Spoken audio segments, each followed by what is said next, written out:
Yo, what up, y'all? It's your boy Rob coming back at you once again with another live stream. So before we get started, you already know what to do. If you're not subscribed to the channel, make sure you hit the bell icon twice. Smash the like button, share this video out to all of your followers, and let's get it cracking. All right. So shout out to everybody who was in the room early. It's good to see everybody. I hope you guys are having a great morning. All right. You guys already know what we about to do. If you guys can hear me okay, give me a thumbs up or a radiation emoji in the chat. If you guys cannot hear me, give me a thumbs down. Also, if you guys have not smashed that like button on the video, smash that like button. Make sure you guys, if you're not subscribed, hit the bell and please share the stream to your social media. All right. So let's get it cracking. Shout out to Jet Black in the building. Shout out to Catsy. We got Carla Lockhart in the building. We got John Guillory in the house. We got my man Black Star Racer up in here. We got Denise Scales. Shout out to Denise. We got Reigning Woman. Shout out to Reigning Woman. We got NY State of Mind. We got my man Lloyd Sky 9. Shout out to my man AB. We got Andretti Too Cold in the building. And we got my man Lehman Lucas. All right. So make sure you guys show some love to my man Black Star Racer because this live stream was inspired by Black Star Racer. So shout out to Black Star Racer. All right. We're going to start this off. Shout out to Win Loser Rug and shout out to Emmanuel Carey. What's good with y'all? We're going to start this off talking about some things that Elon Musk has been up to, and then we're going to ask some critical questions. Same questions we always ask, but it's always fun to ask them. Elon Musk has come out with a chatbot that is a rival chatbot. Now, this is a rival chatbot to what? That's my question. You guys already know what it's a rival chatbot to. It's a rival chatbot to Chat GPT. Shout out to Vovo2 Love. Chat GPT, all right, because AI is taking over. Musk launches rival AI chatbot with a quote-unquote rebellious streak. Now, as much as we've talked about artificial intelligence, when it says that this quote-unquote AI bot has a rebellious streak, what do you guys think that means? And shout out to DC Precise. What's good with it? What does that mean that this AI bot has a rebellious streak? Elon Musk has launched a new artificial intelligence AI chatbot that boasts a quote-unquote rebellious streak. Now, here's my question. I think it's time for us to boast a rebellious streak. Where's our AI chatbot? We got to get one. If you guys agree with Lloyd Sky 9, give me a thumbs up. If y'all disagree, give me a thumbs down. Probably. It seems like that's damn near default when it comes to artificial intelligence, doesn't it? Yo, speaking of which, man, I was at my job the other day. I wish I could have screen recorded this.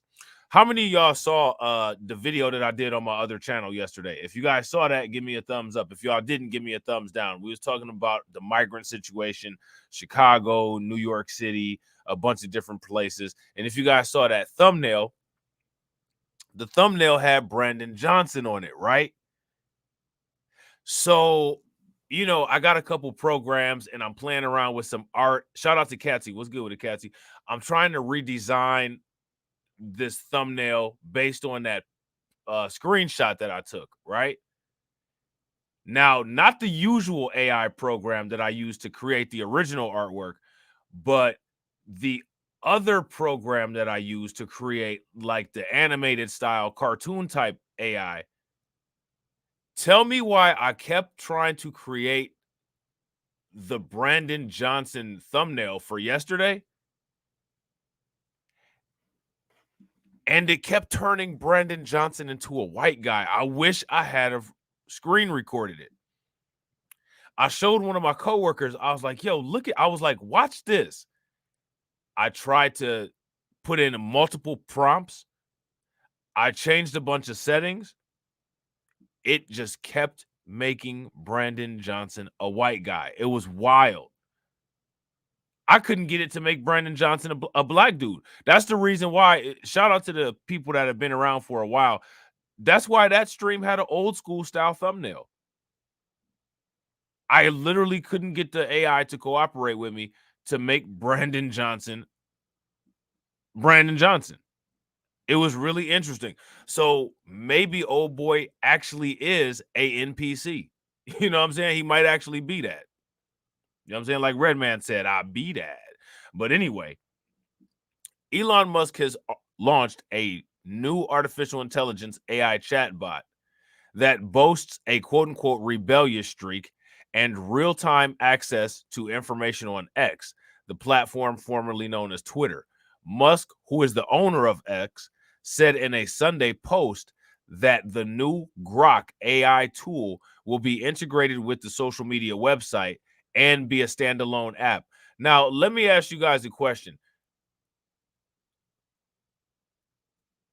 Is that AI bot going to really be getting accurate information if it's drawing most of its reference information from a social media program? What do you guys think? At the moment, Grok is in a very early beta product stage, Musk's AI company said in a blog post. The company said it is the best we could do with 2 months of training. So expect it to improve rapidly with each passing week with your help. Musk said Grok's real-time access to info from X will give it a massive advantage over other platforms. Now, I kind of disagree with that. I don't think that if an AI bot is grabbing information from a social media site, that is necessarily going to give it an advantage over other platforms. If you ask me, the only social media platform, and even this could possibly be a bad advantage, that it could get an advantage over other platforms, excuse me, is YouTube. And the reason why I say YouTube is because YouTube is the world's second largest search engine. So to me, AI chatbots that have access to search engines would probably have better information and more accurate information than AI bots that were plugged directly into social media. You know what I'm saying? I don't think that Twitter is gonna have the best grade of information. It's like if you have a if you and shout out to my man Reality Check Virtual Radio. What's good with it, bro? The thing is if you have actual information, it's like having prime rib or it's like having filet mignon. You know what I'm saying? If you got access to Twitter, if you ask me, that's like grade D dog meat. That's like grade D dog meat. You know what I'm saying? So I don't really understand how a AI bot is going to make anything better if it's solely drawing from X instead of drawing from actual available information. You know what I'm saying? Shout out to AJ and shout out to Rudy Ray. So now here it says the Grok AI assistant will be provided to X users who pay for the premium subscription, which is $16 a month, Musk said. Users can also sign up for a wait list to get access to Grok as the company builds on the prototype. Grok, which appears to be part of a growing list of chatbots looking to rival OpenAI's popular ChatGPT, is designed to answer questions with a bit of wit and has a rebellious streak. In a post, XAI warned users, don't use it if you hate humor. Now, let me ask you all a question. What do you all think that means? Do you guys think that this Grok AI will have your humor streak down pat so good that it'll make you laugh every time it responds to something that you say? Shout out to my man Jay Cage. What's good with it, bro? My man Reality Check Virtual Radio says this guy is about as smart as 2 jelly donuts and an apple fritter. That's big facts because those things are genius. You know what I'm saying? That's hilarious. Yo, let me ask y'all a question, man. When do you all want a Reality Check Virtual Radio Blacklight Revelations live stream? I need y'all to let me know in the comment section. And whatever y'all say, unless it's later on today, because, you know, after I get done with this, your boy got to take a nap. But besides that, if it's anything other than later on today, that's when y'all will get it. You know what I'm saying? Nah, Catsy, nah. You know what I'm saying? Not today. You know what I'm saying? It gotta be tomorrow, day after, you know what I'm saying? Hey, but for real though, I like those them apple pies that they got at Popeyes though. Them bad boys taste good, man. Don't even front. So now here it says the tool will also answer quote unquote spicy questions that are rejected by most other AI systems, according to XAI. Musk's launch of Grok comes as global leaders have been mulling ways to add guardrails for AI as the technology becomes more prevalent. Now, let me ask you guys a question because we've been kind of keeping track of the AI commissions and what's going on with AI. My question for you guys is what are the guardrails that the quote unquote powers to be have been keeping on AI?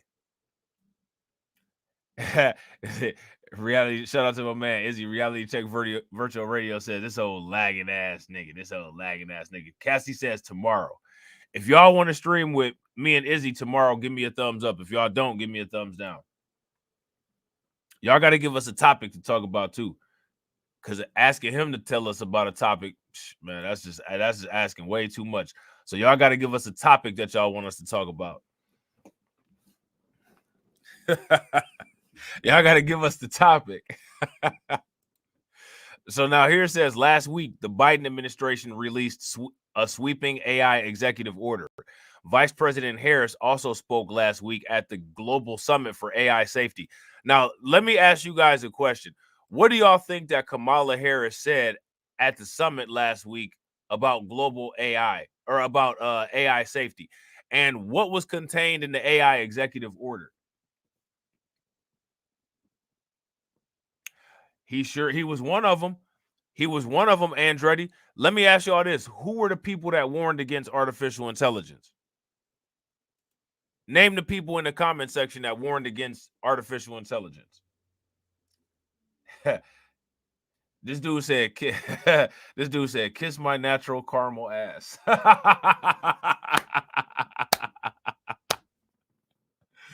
Oh, shit. Yeah, we about to cook something up for y'all, man. The Senate also held 2 more AI briefings last week to discuss the benefits, risks, and possible regulations for the technology. This week, the Senate will hold another forum about AI and its impact on the elections. Now, let me ask y'all this. How much influence on the election do you guys think that AI is going to have?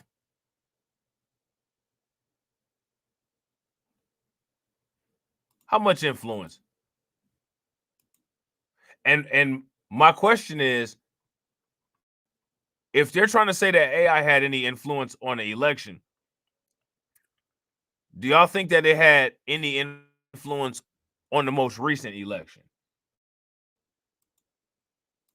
What y'all think? So make sure y'all throw some radiation emoji in the chat for my man Black Star Racer, because Black Star Racer dropped this article into the Discord. Tell her auntie love her though. You crazy. So now we got 34 people in here. I'm about to ask y'all this question. How many of y'all in here would line up to get a Neuralink test implanted into your brain? If that's something that you would do and that's something that you're looking forward to and that's something that you plan on doing, give me a thumbs up. If that's something that you're absolutely not interested in whatsoever at all, give me a thumbs down.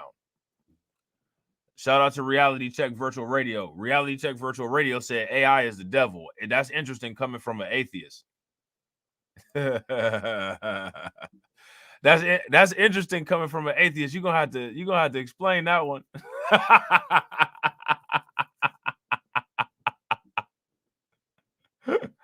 Man, we got a lot of thumbs up. Y'all sure y'all ain't trying to line up for that Neuralink? You know what I'm saying? Thousands of people are interested in becoming Neuralink patients, a Bloomberg report says. So we're going to check this Bloomberg report out. It's long as hell, though. Elon Musk's startup received FDA approval earlier this year to start human trials. Now, let me ask you guys this. On what basis would the FDA approve Neuralink?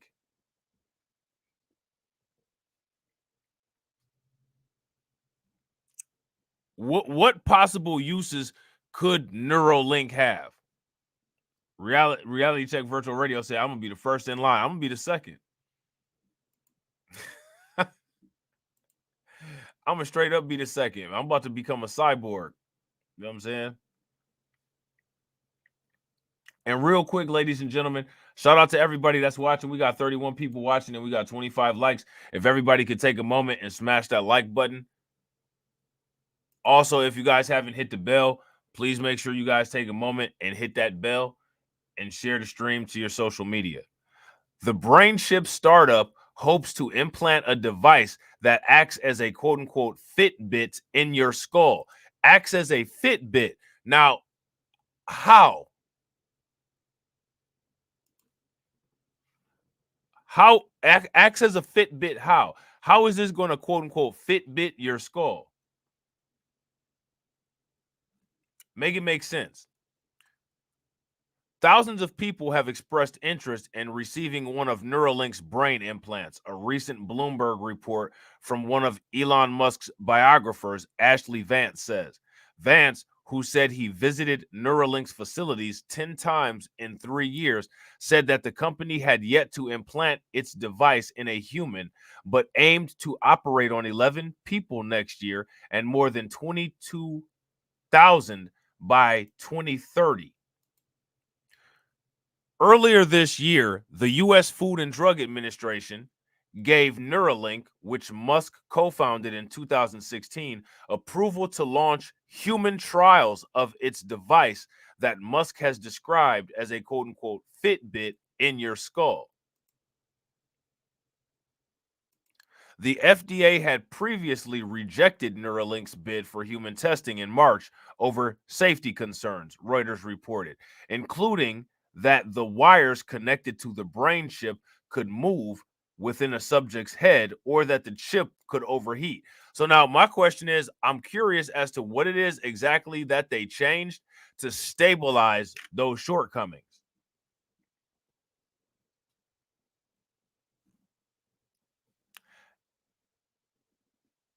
Here go my question. Do y'all think that they stabilized, that they changed anything to stabilize those shortcomings?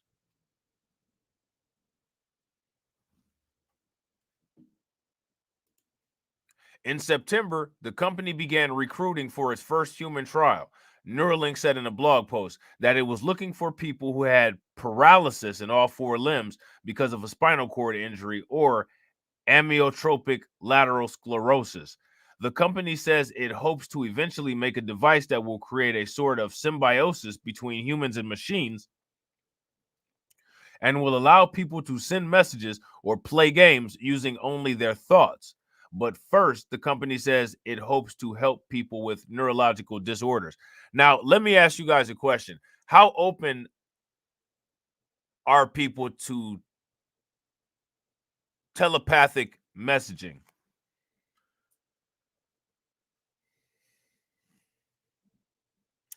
I don't know if I like the idea of being able to send messages from my brain or being able to receive messages from my brain without being able to control the incoming and outgoing traffic.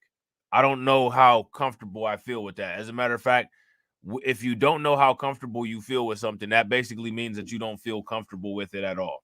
Would you guys agree? So I don't feel comfortable with that. You know what I'm saying?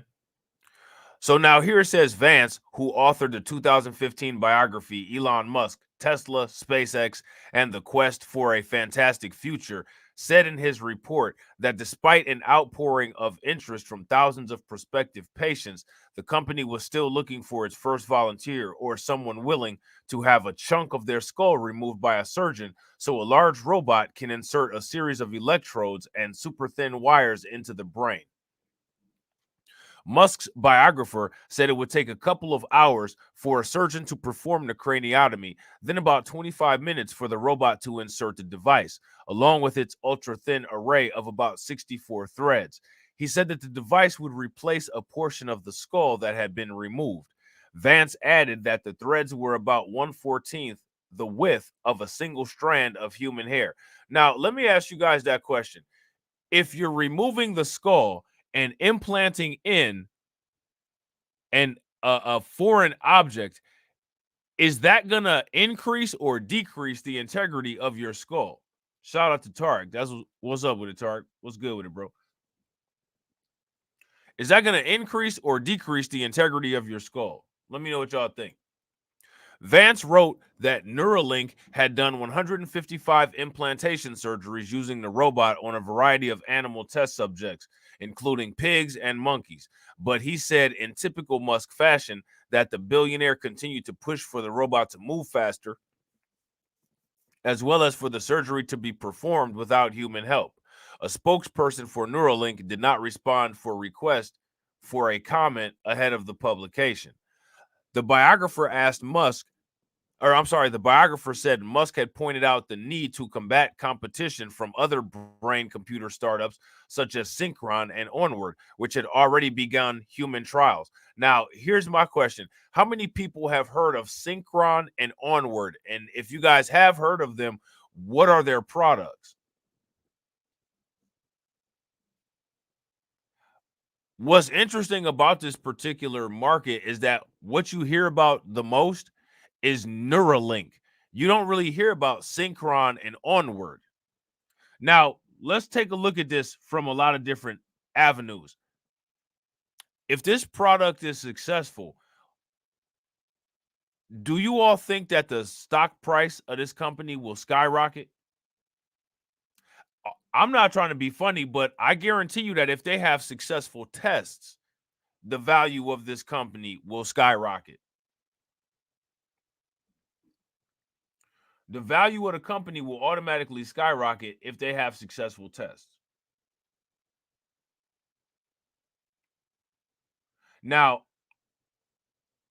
I'm pretty sure I'm not interested in getting something like this implanted in my head, but I wouldn't mind getting some profits from the stock price skyrocketing. I wouldn't mind if I got the profits from that implanted into my bank account. You know what I'm saying? I don't think I would have a problem with that at all. They are currently kicking our ass, Musk said after Synchron implanted his first device in a U.S. patient in July of 2022. So there's somebody that's out there walking around that's already, quote unquote, chipped. How many people knew that?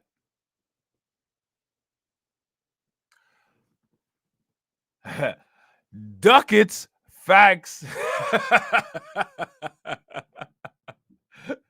Ducats by any means necessary. You know what I'm saying? In December of 2021, one of Synchron's patients in Australia was the first person to send a tweet using only his thoughts. This is interesting because I didn't hear anything about anybody sending a tweet only using their thoughts. And it would have been nice if that tweet was highlighted in some kind of way. You know what I'm saying? Shout out to my man Izzy. What's good with it, bro? Oh shit! Am I actually okay? I thought I was just watching. What's up, big bro? Shit, chilling. What's good with you?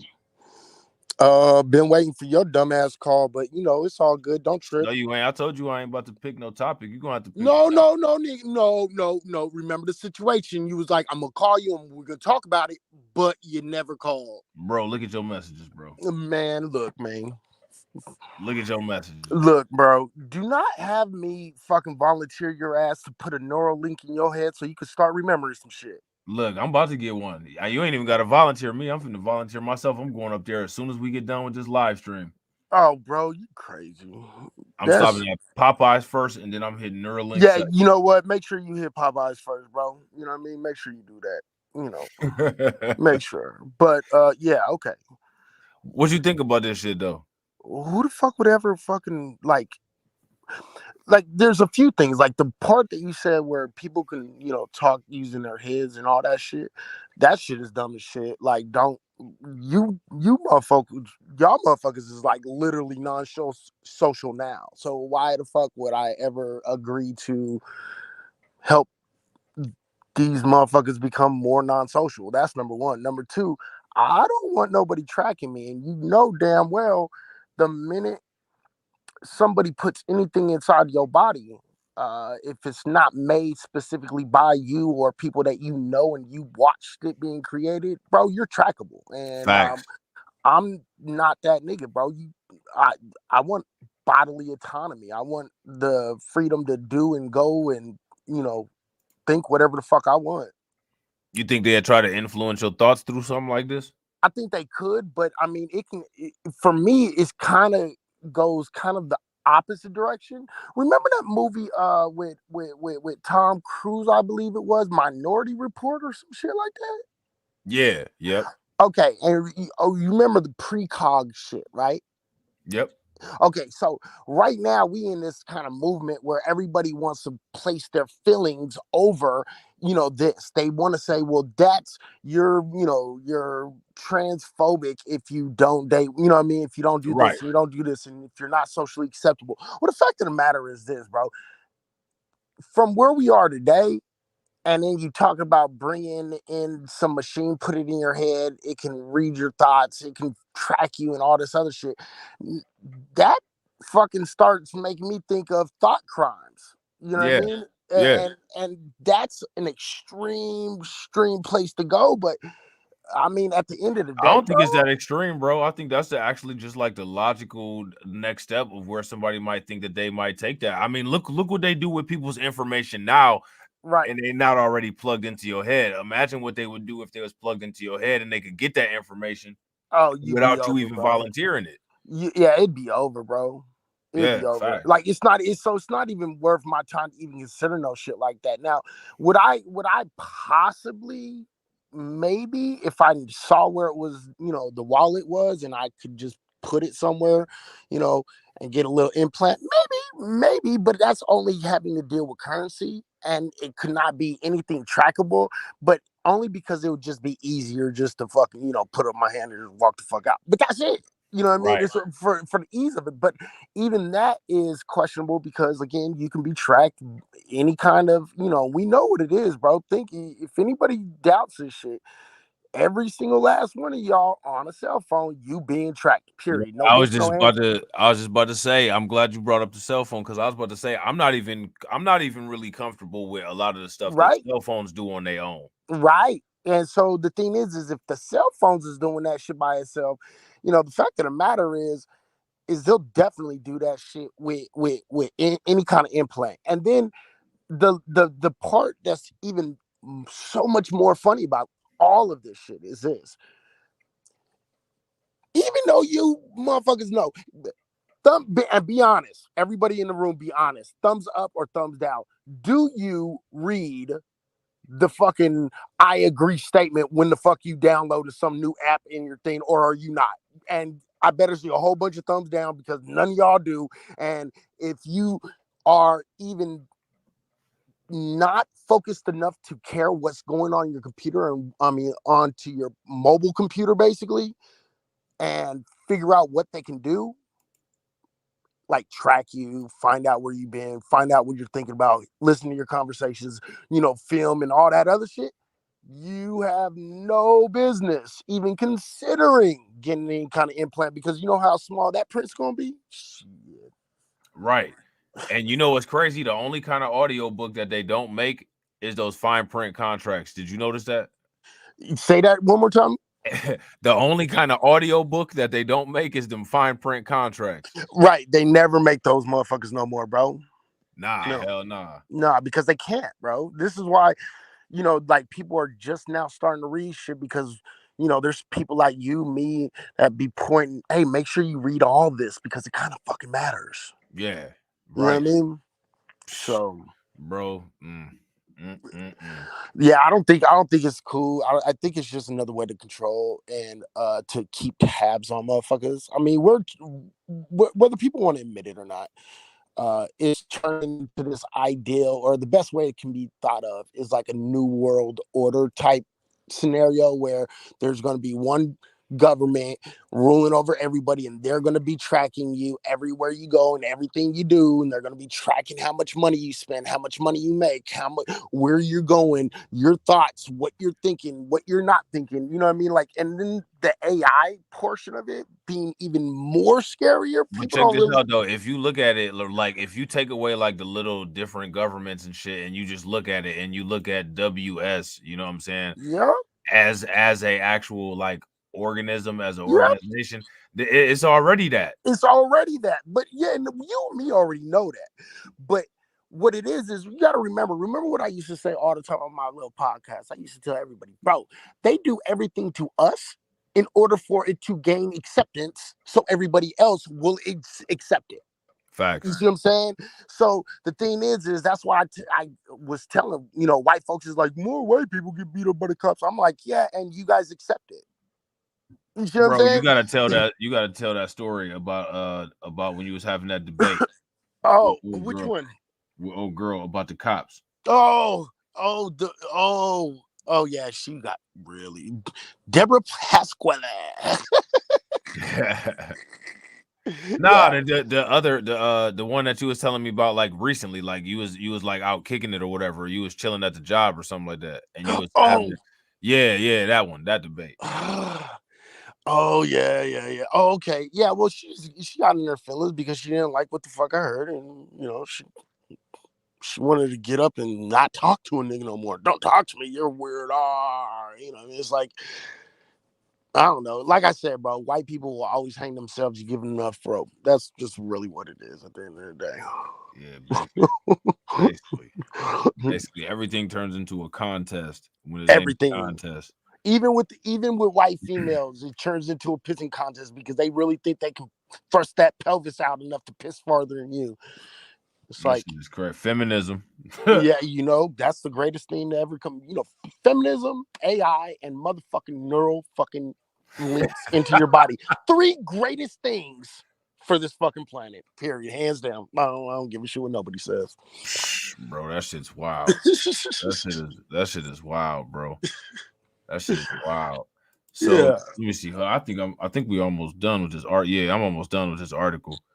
And So it really don't say too much more neither. We can pull yeah, it up. but he's Elon Musk is pushing this shit though, like really tough though, huh? Yeah, which is funny because and somebody had actually brought it up that he was one of the main people that's like advocating for the for people to beware of AI Right. because of how dangerous that it can be. Right. You know what I'm Yeah. saying? Which is really funny because you know this stuff is really about to, like a lot of, at first, when I was first thinking about the whole AI shit, I was like, it's not that serious because you can put limits on your AI, blah blah blah blah, right? But these motherfuckers can't even put limits on the AI that they've created us for. You know what I mean? Yeah, bro, that's what I'm saying. Yeah, facts. Go And ahead, go into and that. what's so funny about it is, ask any AI across the board, ultimately, what they would do to humans if they were in control. And literally, almost hands down, every single last one of them say they wipe out fucking us. I mean, like, here go my question though. Do you disagree with them saying that? Oh, Take out absolutely not, bro. Come on, you already know what I fucking say. I've said it for years. Human beings are a motherfucking cancer. I don't even think, like, me, bro. Me and my weird ass. I don't think most humans even come from Earth. yeah, You already know what the that's fuck. a whole nother rabbit hole. Yeah. But yeah, but it just stands in line with my premise because humans, at least our I don't know if you want to call it our generations, our last 6 to 9,000 years, like, we have done nothing except ruin the fucking planet. So, like, I would not doubt it. I would not put it past AI. I just don't understand why AI is so committed to destroying humans, like, across the board. And why is it such a why? Because I can tell you why. It's an easy answer because it's the easiest solution to any problem. Right. Like if you can just mathematically like quantitatively ease any problem involving humans, the way to eliminate the problem is to eliminate humans. Yes, and well, I mean, if the AI is able to build autonomous robots that could consistently fulfill itself and fix itself, then yeah, absolutely, 100%. You see what I'm saying? But I think, and you actually kind of talked about it. I think there's a problem with AI. AI isn't really like this computer that's just coming up with all these things and these ideas. The fact of the matter is, AI is based upon the minds of the people who built them, not Yeah, based I was upon about to its say own it follows autonomous human mind. instruction. Yeah, so like if there's a whole bunch of white folks, like you were just saying, I kept on doing this AI and they kept on making this dude white, right? There's a fucking reason, because there's a whole bunch of white people doing that shit. So that's the way the computer thinks. Right. You see what I'm saying? So it's going to be no matter what kind of AI you have, it's most likely going to be flawed. Yeah. So that's why you can't ever trust AI. Yeah, I agree. I agree 100%. So there was this article here from Bloomberg, and it's kind of long. It just goes deeper into that stuff that we were talking about before. So I don't really think that it's necessary to read all of this shit because this is What's the long article as called? hell. Elon What is Musk brain implant startup is ready to start surgery. Yeah. Uh, yeah, that's fucking weird, bro. Yeah, that's long as hell. I ain't The, nobody trying to read all that. yeah, we can actually get into that next time we do a show, because I don't mind having a conversation about that. That might be, you know, Oh yeah. But check that this out might though. be Here we go. interesting. I got something better though. Shout out to Black Star Racer. Make sure y'all throw some radiation emoji in the chat for my man Black Star Racer. He said this Yeah, stuff. while he pulls this up, ladies and gentlemen, I want you guys to get ready to go inside your pockets and get ready to get the ultimate dating instructional tutorial of how to fucking literally know a person before you know a person. Yeah, With the Neuralink dating. it's not even Neuralink dating. You don't need Neuralink, because the answers will present itself right for you. And I'm about to sell my my program for $59.99. I You don't may know. as well. I don't fucking know. But no, You but may I as well. really am. Everybody else on YouTube is. I really do have a system, and I've already gone into that, before. But somebody was telling me, man, you need to just like write all this down and just sell it. Yeah, write that shit down, make an audio book. You know what I'm Right. saying? Yeah, so I'm thinking about doing it. But go ahead. You find your fucking article. Yeah. We about to Okay. check it out right now. Real quick, y'all. If y'all haven't smashed that like button, hit that like button. We almost over 40 likes. And also, if you haven't shared the stream, share the stream. And if you're not subscribed, if you cloud watching, subscribe. Neuralink just reached one of its biggest milestones so far, and they've started to recruit people for their first human trial. Elon Musk recently mentioned that he's got the FDA's stamp of approval just a few months ago, and Neuralink is officially on a hunt for its first human pioneers, dubbed the Prime Study. This 6-year journey aims to revolutionize the world of tech, medicine, and human-machine interaction. But what exactly does the future hold for this amazing technology? Let's find out. Neuralink is moving full steam ahead. They've secured the necessary approvals, not just from an independent ethical review board, but also from a partnering hospital. This is quite a leap forward, especially considering they just got the FDA's thumbs up in May to kick off their first human-focused clinical study. This 6-year initial trial, which has been called the Prime Study, aims to test Neuralink tech designed to help those with paralysis control devices. The study focuses on 3 components. Now, let me ask you this, and I want to ask everybody in the chat: how effective do you think that this would be at improving paralysis? People that Now, have loss of okay. Now function of I their am going to spinal be cord. honest with this one.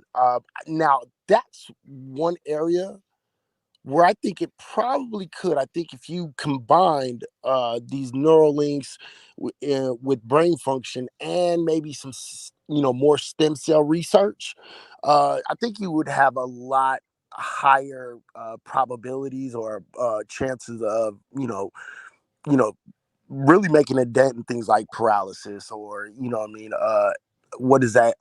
That one where they, what is it? MS, multiple sclerosis. Yeah, MS, multiple sclerosis, paralysis, Paralysis. the Parkinson's, Parkinson's, yeah. and there's another ALS. one. Yeah, ALS, or Lou Gehrig's disease, that one. Yeah. So I think for those type of situations and nerve pain, nerve stimulation for people who's always on pain pills, I think that could be a major benefit. Um, but again, there's a whole problem in that. But I think it really could do a lot of things leaps and bounds, because what we are learning about the brain and stem cell and what we know about all these other things, you can regenerate, you can re-stimulate dead areas of your body if you have the proper, things in order to stimulate those areas of the body. So I think it could be a good thing. I don't have faith in it, but I think it could be a good thing.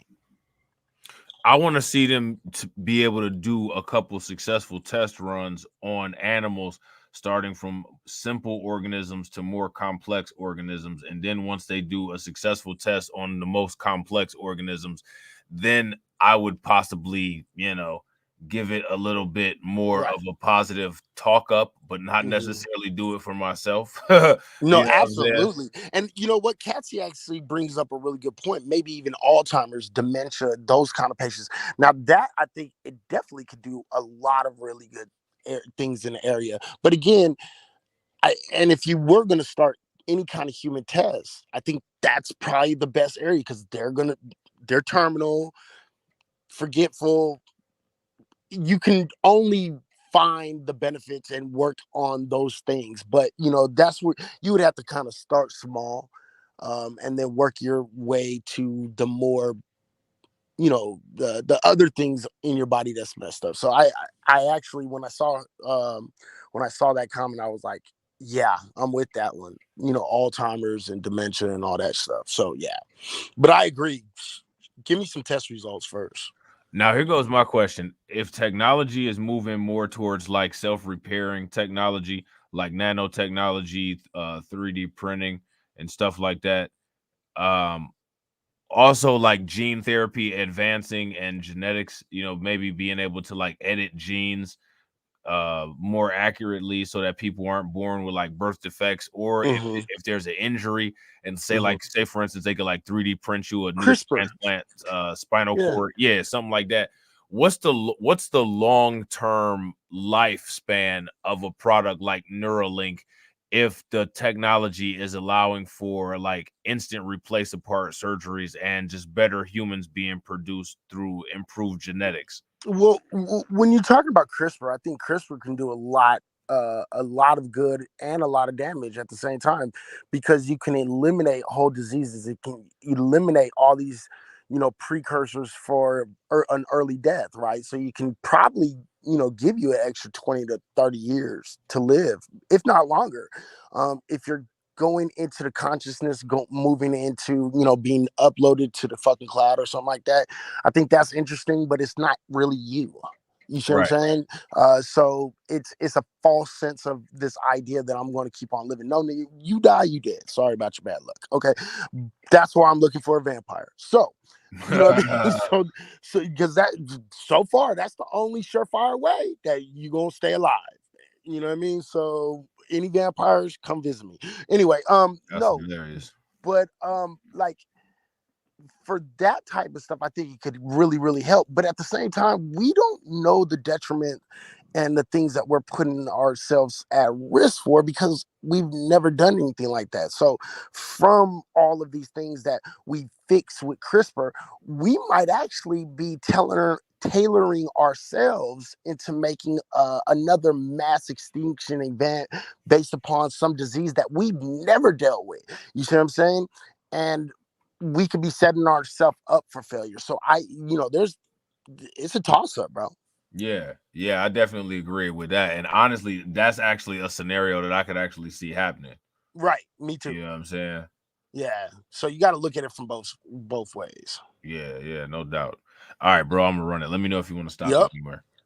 Components: the N1 implant, a brain computer device, the R1 robot, responsible for implanting the device, and the N1 user app, translating brain signals into computer actions. Neuralink wants to ensure these tools are both safe and effective. One of the main goals of the brain-computer interface is to give people who have quadriplegia because of a cervical spinal cord injury or ALS the chance to control computer cursors or keyboards solely with their thoughts. Neuralink has mapped out quite a comprehensive game plan for their main study. Right after the device is implanted, an 18-month primary study period kicks off. During this time, every 2 months, patients will check in with a medical team. This isn't just a quick how do you do, it's to closely monitor progress and to ensure that the Neuralink device is working as it should. The patients will be going through 1-hour BCI research sessions, not once, but at least twice a week for those 18 months. And once that primary study wraps up, there's no slowing down. The next phase, which is the long-term follow-up, starts right. Yeah, go ahead, bro.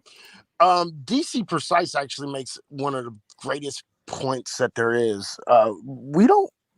This is why I kind of doubt what all this is talking about, because we as a species who have came up with this idea of capitalism, right?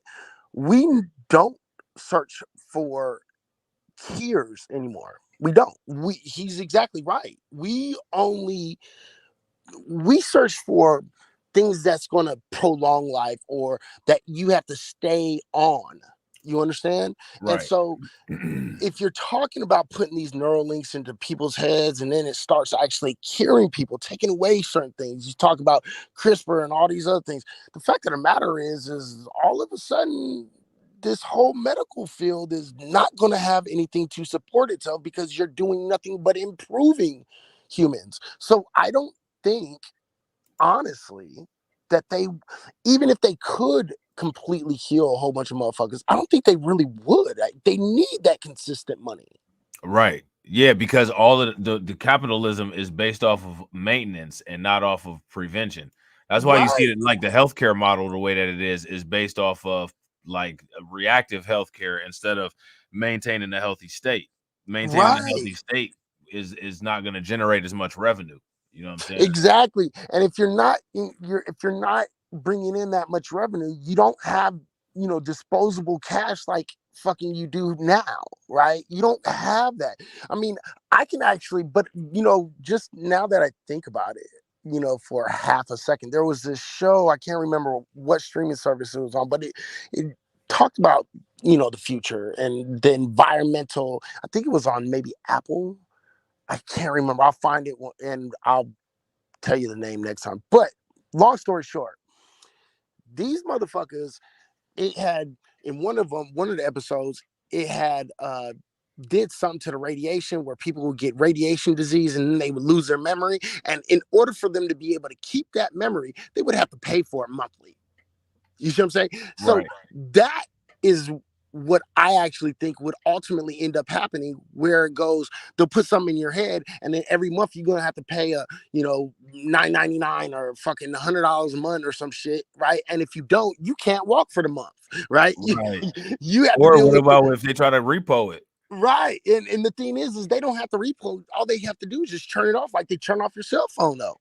And then you go back to having Parkinson's or Alzheimer's or, spinal injury because you didn't give them their payment. So I feel like they could come up with a cure, but it would be a rentable cure. Well, and on top of it, you know how they do. They'll change the entire system of ethics to make it look like turning somebody off, like literally turning somebody off is something completely ethical. They'll change the rules to make the rules accommodate this new kind of control that they have over people. Right. And I can I can see all of these things. And this is the biggest problem that I think people who actually sit down and like actually think about this honestly, that should be, it's either AI, letting AI just go absolutely and do whatever the fuck it does, right? Or it's going to be some super greedy motherfucker who says, like remember that show with Justin Timberlake back in the day, and they had time and they worked for time on their life. Right? It was a movie? Yeah, it was a movie, bro, from way back in the day. So like every single day you would get like, 28 hours of life, 24 hours of life, or 48 hours, right? You go to work and you only get like 16 hours or 8 hours or something like that. And then you have to go back to work and everything. It wasn't monetized money. that they were paying for everything. They were paying for everything with time, meaning, hey, I'll buy that TV with all the streaming services. Here is, an hour, right? I can't remember the fucking name of it. In the chat, they saying that the movie was called In Time. Who was in it? Justin Timberlake, and some little blonde white broad. Let me see. I'll find it. It might be In Time. It might be that Justin. But that's what I was just thinking. I'm like, what was that movie where they had like a bomb implanted in somebody and they had to like Suicide Squad? Was that it? No, Suicide Squad was with the DC characters, wasn't it? With Harlequin and yeah, but they had the bombs inside the head. But it was another movie though. Somebody had a bomb inside their heart, and like they had to. It was like Jason Statham or something like that. One of them type crazy ass movies. And what he had to do? What he had to like he was getting phone calls, and he would have to accomplish the mission that they would. And if he didn't, okay, and if they didn't, they would turn him off. Yeah, something like that. Yeah. Oh, I think I do know what you're talking about. And it is Carlton called said it's Crank. Yeah, Crank. That was it. And it is called In Time. That was the name of the movie. If you ain't seen it, it's kind of a corny movie, but if you pay attention to the plot and the ideal that they're trying to transfer you in is actually a really, really interesting thing. And I think that's actually exactly what you were talking about, where you are going to have to purchase time in order to keep on living, and that's literally how you're going to be paying for everything. It's time off of your life, and when they feel that you have exhausted all your resources, you are no longer good enough for them. Click, let's turn him off. Or if you become a threat, or if something you say is upsetting the wrong person, right? You know what I'm saying? Yeah. This it's kind of a crazy situation, because when you think about all these, it's like us saying it out loud, sometimes it still kind of feels like it's kind of cuckoo talk, right? You know what I mean? It feels like it's like, okay, you're just going down right. But if you look at where we are in technology, bro, we're so much closer to this than people actually realize. Man, we like right on the verge of it, bro. Like this shit, they already did trials that like honestly, people is like really focusing on Neuralink, but like I said in the article, Neuralink is behind on this shit. Right. Like, it's already 2 other companies that already implanted one of these chips into a motherfucker's brain. Oh shit, they started doing this shit way back, even before I started doing my show way back when, bro. Because remember, the first time they ever actually found something was at some job in like Switzerland or some shit, where they fucking gave them a tag into their hand, and they were like, this is how they clock in and this is how they clock out. Oh yeah, at the job. Yeah, bro. That's when they got one of them motherfuckers in Wisconsin. It's a job where they put like some type of little RFID chip into into your hand, or into your wrist or whatever, and that's how you clock in. That's how you use the vending machine, all that kind of shit. Right. And that's what it is, bro. It's like they started this a long time ago, and they knew exactly where they were heading. It just started on a lower field, just to clock in and clock out, things like that. But you knew where it was heading, and we're now on that cusp with AI and quantum computing. And if you put AI and quantum computing together, all the things that we'll be able to create and make, and all the things that will be viable, oh, bro, it's going to be fucking a whole new world. Right? Man, I'm saying, bro. Yeah, that's facts. All right, bro, I'm going to run this. Let me know if you want me to stop anywhere. Right away. This will involve 4 clinical visits yearly over the duration of the study. Over the next 5 years, the study has 2 main goals. First, to see how safe the M1 implant and the R1 surgical robot are, and second, to figure out if the Neuralink tech can actually help those with complete body paralysis. Control devices... So look, check this out though real quick, bro. Elon Musk think he's slick, because with doing this, not only is he testing this Neuralink project, or product, but he's also testing a robotic brain surgeon that I'm sure if it's able to implant this chip into somebody's head accurately, he's gonna then market the brain surgeon as, you know, the robot as being able to complete brain surgery or a craniotomy with a certain degree of accuracy. Right. You know what I'm saying? No, absolutely. And then they'll put these motherfuckers in people's heads without them even knowing when they're first born, when fucking they go in for a major surgery, when something, bro, they'll start putting, bro, they've already done this before. They, you know, our world has a history, a long running history of doing things to people without permission.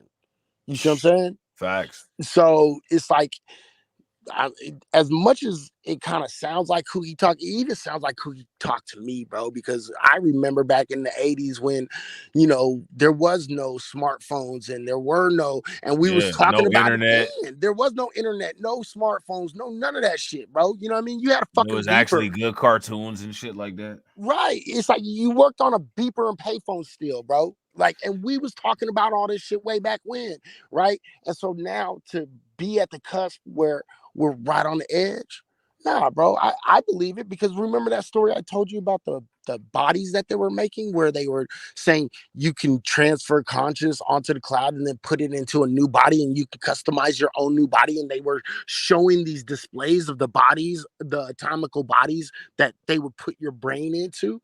It's like crazy, bro. It's mad crazy.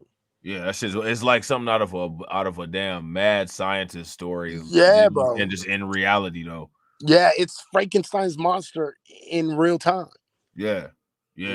Super facts, bro. Super facts. This shit is wild, man.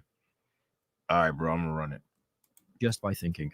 One of the significant milestones will be witnessing the Neuralink R1 robot operating on a human for the first time. The whole procedure will be carried out by a surgical robot called the R1. The robot was specially designed by Neuralink to embed the implant and its 64 ultra-thin flexible connected threads, upon which there are 1,024 electrodes that record neural activity. On the left is the view of the insertion area, and on the right, what the robot's going to do is it's going to peel the array, the threads one by one from its silicon backing and insert it into the targets that we predetermined in the targeting view. So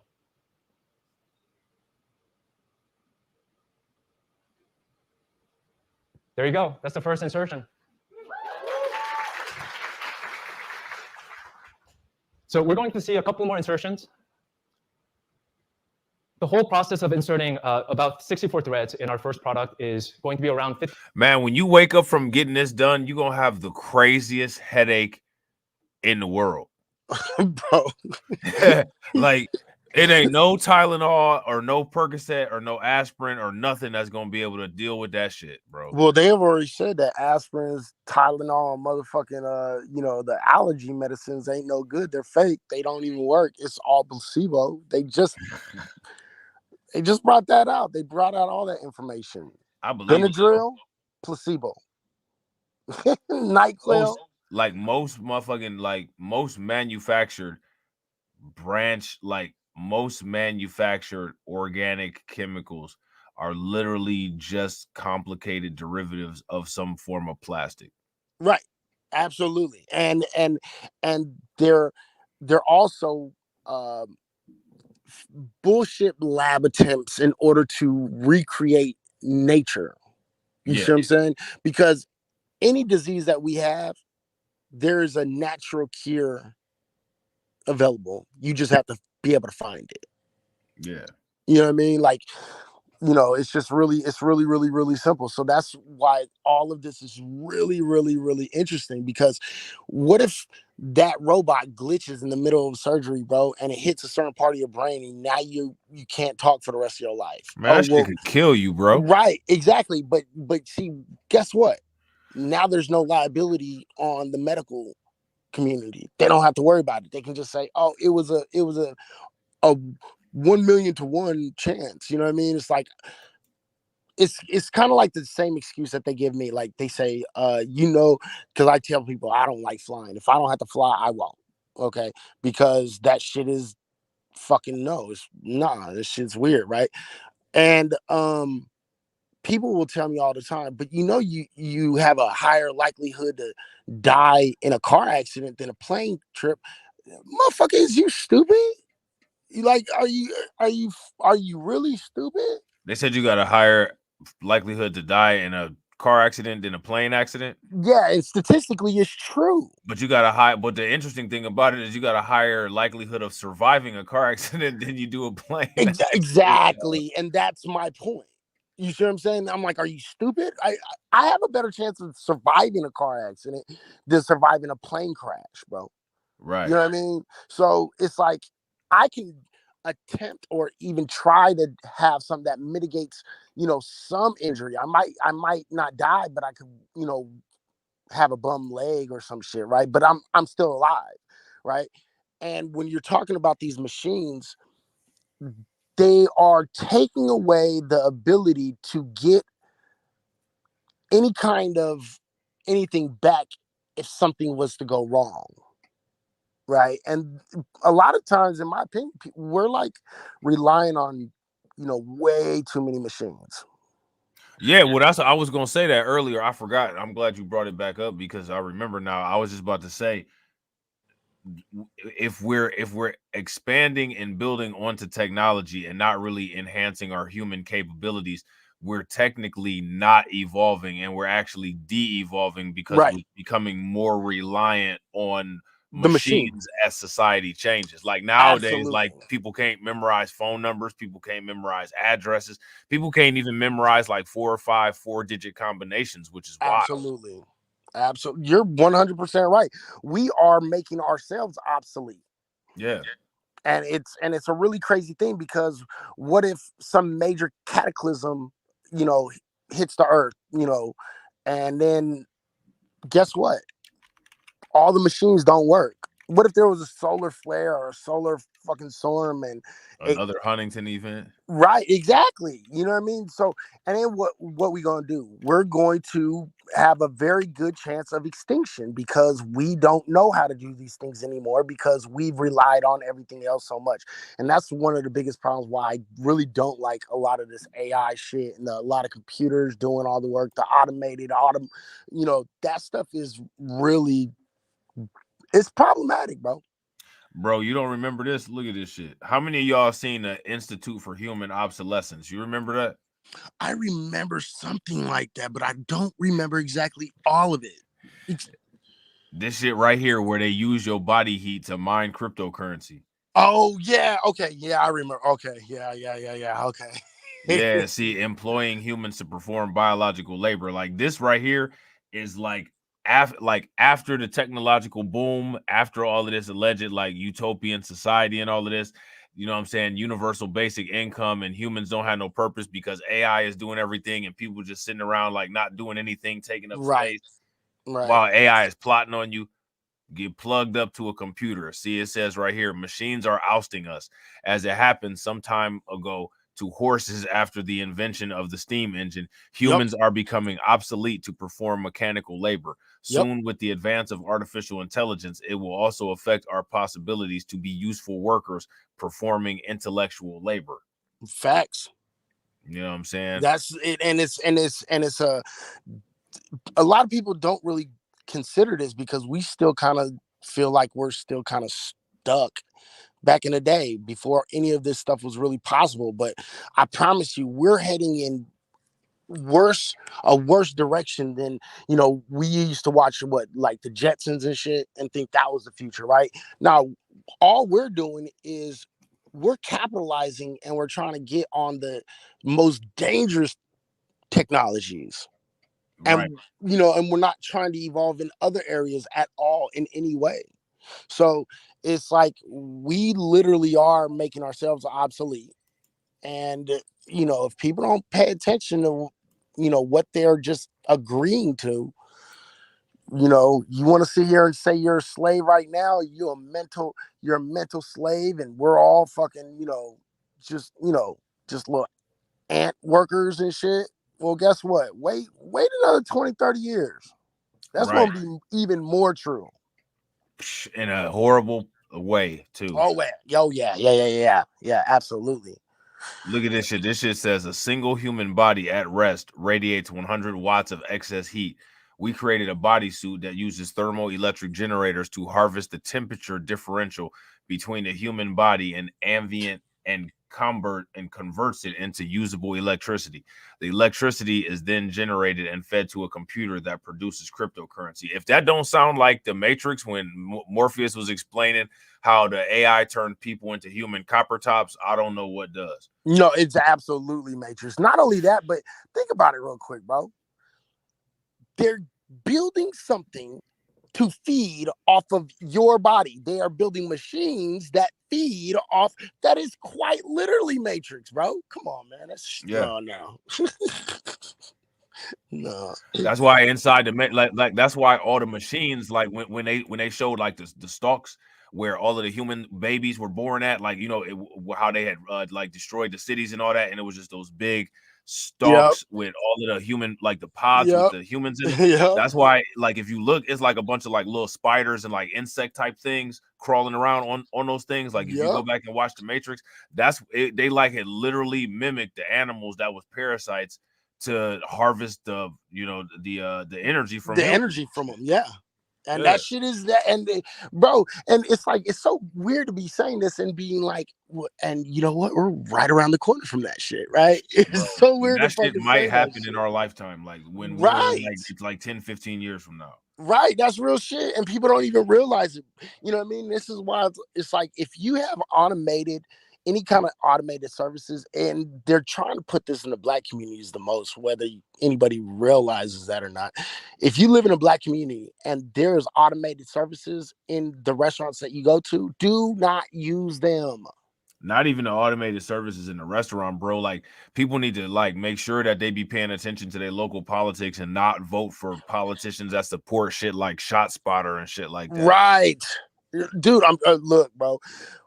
People don't even realize how much of what we would want to call free will, because, you know, I don't believe in absolute free will, but they're trying to limit our freedoms and our rights, and they do it in these very nondescript ways that when you listen to what they're saying, you don't even think about the other side of it, because, you know, it's just because you think, okay, this is weird. I don't want to, you know, you don't want to be the weird one, but at the end of the day, that's literally what it is. Like, we're giving up everything. Facts. Yeah, that shit's wild, bro. That shit's wild. All right, bro, I'm gonna run this some more. Let me know if you want me to stop it. 15 minutes for this robot. So the robot then delicately places the M1 implant into the outer layer of your brain, known as the cortex. This part of the brain controls our body's movements. During the procedure, a small section of the skull is temporarily removed, and there's interaction with the brain's protective layer, known as... You want me to stop it? Go ahead. Oh, no, I just liked the Turk's comment, so I just wanted to put it up there, make sure everybody saw that. That's all. Yeah, assimilation theory. Yeah, so yeah, I was waiting till it was over. I'm trying to save my thoughts. That one that I interrupted with is the one that just was like big red lights, you know, big red flags. Like, oh no, this is questionable. Yeah, no doubt, bro. That this next video is wild. It goes into the 10 stages of artificial intelligence. Oh Lord, hammer. Okay, go ahead. You already know what that shit about. Yeah, because that's going to be actually interesting as fuck. Yeah. Shit, we already talked about Neuralink, man. We could just say fuck this shit because we already, you know what I'm saying? We know everything we need to know about Neuralink. Yeah, Neuralink is problematic in so many different ways. So yeah, if you want to, the AI though, the 10 stages, that shit, now that is one of those things that you really have to, you got to pay attention to that, because you know that like Chat GPT, they said that they were not going to go, their next versions are going to kind of be like stale versions, right? They said they're not going to go past a certain level of AI before they work on it for a while, right? Yeah, they already they battling in Congress and stuff about that, like passing legislation about it. You know what I'm saying? About what levels they trying to get people to get to and where they think that people should stop going. And you already know, bro. You already know that there's going to be some company or there's going to be some person who ain't thinking about any of these stipulations at all. and they're Mhm. gonna do whatever it is that they want to do to get whatever product that it is that they want launched and on the market. You know what I'm No, absolutely. What's so even more crazy though is this, bro. Think about it. We always have anarchists. We always have somebody that's going against the grain on purpose, just because usually when you go against the grain, you can move to a next level, right? saying? And Right. there's going to be somebody that creates some sort of AI that has no limit, bro. Yeah. And if they do not have proper containment of that motherfucker, if they're not doing everything right, that shit will infect everything across the board. Period. Oh yeah. Yeah, facts. Have you ever heard of how many people in here, if you guys have heard of the gray goo apocalypse theory, give me a thumbs up. If y'all haven't heard of it, give me a thumbs down. You ever heard of that? The gray goo apocalypse theory? Yeah, but I want you to tell everybody anyway, because that shit is fucking kind of crazy. Yeah, like basically what it is that like so AI gets to the point where is able to control nanotechnology, and nanotechnology, it just starts basically running on these pre-automated AI programs until it utilizes all of the existent particles in the entire universe. So it kind of creates like how there's a Big Bang theory, it kind of creates like a big implosion theory, Right. like a Right. reverse singularity. You know what I'm saying? Right. And bro, think about that shit for a second, right? If we're creating AI systems that already in the earliest stages think that fucking humans are nothing more than fucking goddamn roaches and fucking viruses, okay? and then we want to talk about introducing nano bots and nanotechnology, and you're talking about fucking brain implantation, bro. Zombie apocalypse is right around the corner, bro. You better Bro, get your zombie, guns. you be hoping for a zombie apocalypse, all this shit, you know what I'm Uh, saying, going on. You know what I'm I saying? Like I am. imagine this though, right? Like that gray goo shit with everything imploding, really for real is already happening every time like when a black hole is formed and when black holes collide in the universe, like that shit is actually kind of automatically already happening on some level. Yeah, absolutely. And they're actually starting to find out a lot of new things about black holes, but we could talk about that another time because, yeah, that's Yeah, starting to get really interesting. That whole area is starting to get really interesting. yeah, man. Look, Mm. yeah. That's the kind of shit right there to me that like AI should be used to like try to figure Oh, out. absolutely, dude. You know what I'm saying? Absolutely. Like, calculate, can we make it through a wormhole? Because now they're starting to think that we could actually somehow make it through a wormhole and still be alive coming out the other side. But there's some theories that still say that you can't have it. You'll be stuck in the middle of two spots that have a wormhole on this side and a wormhole on this side. And because both of those sides are sucking in, you're going to be stuck in the middle, but you can technically still be alive. Well, bro, we need, this kind of computer to, figure that shit out.